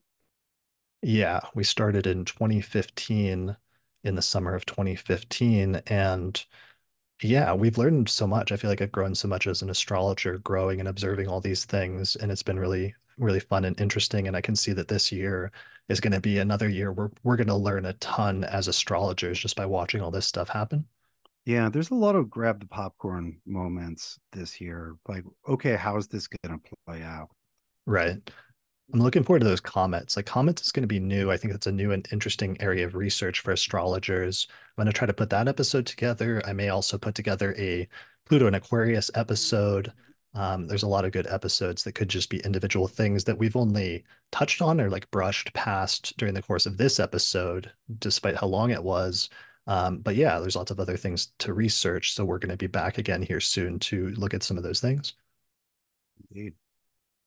All right, buddy. Well, thanks a lot for joining me today for this episode. What do you have going on in terms of your personal work and things you're putting together or offerings that you have? Yeah, so I guess three things. One, first, I've got to get the second edition of 36 Faces done, basically in January and February. Got a super Right. hard deadline, got a kid on the way. Got to get it done. Fortunately, January's skies look like they're going to cooperate with me. Two, I'll continue to be doing my educational program, the fundamentals of astrology. There's a year one enrollment in June, tentatively scheduled for June 14th. And then third, I will continue to elect for Sphere and Sundry. We've got some fun stuff coming out. There's as I mentioned earlier, really nice Moon and Taurus with Jupiter series that we did in the fall, that'll be coming out early this year. The sort of Uber project that Kate did, which was taking 7 individual projects and elections, one for each of the visible planets, and then ritually combining them into one magnum opus, Thema Mundi. That's available again for a little bit this during the first quarter. It's awesome stuff. There are like 30 some series from the last 6.5 years. So strongly suggest that. But yeah, book, teach, and then elect and magic. Those are the three things. Brilliant. What's your website? It's austincoppock.com and Sphere and Sundry is sphereandsundry.com. Cool. And I'll put a link to your website in the description below this episode on YouTube or on the podcast website. As for myself, like I mentioned earlier, my electional report is out and it's on sale for 15% off until January 1st. And that gives you all of the most auspicious or lucky dates for starting new ventures and undertakings next year. You can find that at theastrologypodcast.com/2024 report. Elsewhere, I've just released my posters where some of the graphics we used for the monthly breakdown during the later part of this episode I actually release as a print poster that you can put on your wall to easily glance at what the transits are going to be at during different parts of the year. And I'm doing a 10% off sale on that until January 1st if you use the promo code Jupiter during checkout. So you can find that at theastrologypodcast.com/merch. Other than that, I teach my approach to astrology in a bunch of different online courses that I teach through my website at courses.theastrologyschool.com. So if you want to learn astrology, you can go there. And finally, if you want to support my work on the podcast and my ability to do this research, as well as get access to bonus content like early access to new episodes or exclusive episodes only for subscribers, sign up for my page on Patreon at patreon.com/astrology podcast. And then you'll be able to join us in the live chat every time we do one of these episodes each month for the monthly forecast episodes. So I think that's it for me, though, in terms of things I have going on. Thanks a lot for joining me for this, Austin. I'm happy to have done the 2024 forecast with you, and I look forward to continuing to do the astrology with you next year over the course of the next 12 months. Yeah, me too. I'm gonna have to miss some of my first. I'm gonna have to be missing in action for the first time in the history of the podcast, like March, April, because I will be busy. Right. Well, maybe at least at some point you can start training your perhaps replacement at some point. Maybe they could join you on the podcast at some point or make an appearance at some point during I'm the course of sure. the year. I'm sure there'll be an adorable cameo at some point.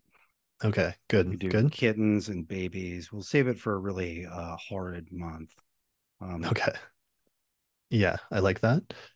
All right, cool. Well, I think that's it for this episode then. So thanks everyone for watching this episode of the Astrology Podcast. Good luck to you next year in 2024, and we'll see you again for the year ahead forecast 1 year from now for the forecast for 2025 in December of 2024. So good luck this year. Have a great one, and we'll see you again next time.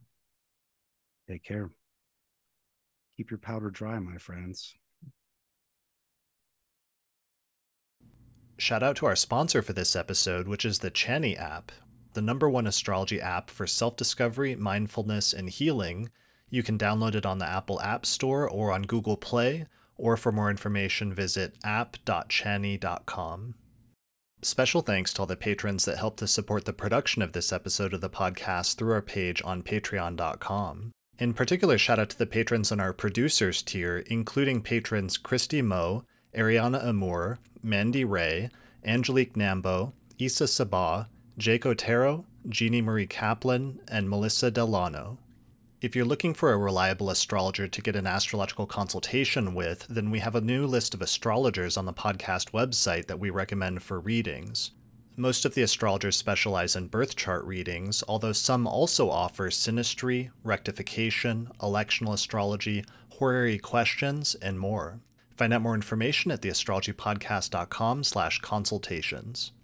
The astrology software that we use and recommend here on the podcast is called SolarFire for Windows, which is available for the PC at alabe.com. Use the promo code AP15 to get a 15% discount. For Mac users, we recommend a software program called AstroGold for Mac OS, which is from the creators of SolarFire for PC, and it includes both modern and traditional techniques. You can find out more information at astrogold.io, and you can use the promo code AstroPodcast15 to get a 15% discount. If you'd like to learn more about my approach to astrology, then I'd recommend checking out my book titled Hellenistic Astrology, The Study of Fate and Fortune, where I go over the history, philosophy, and techniques of ancient astrology, taking people from beginner up through intermediate and advanced techniques for reading birth charts. If you're really looking to expand your studies of astrology, then I would recommend my Hellenistic Astrology course, which is an online course on ancient astrology where I take people through basic concepts up through intermediate and advanced techniques for reading birth charts. There's over 100 hours of video lectures as well as guided readings of ancient texts, and by the time you finish the course, you will have a strong foundation in how to read birth charts as well as make predictions. You can find out more information at courses.theastrologyschool.com. And finally, thanks to our sponsors, including the Mountain Astrologer magazine, which is a quarterly astrology magazine which you can read in print or online at mountainastrologer.com. And the Northwest Astrological Conference, which is happening both in person and online, May 23rd through the 27th, 2024. You can find out more information at norwac.net.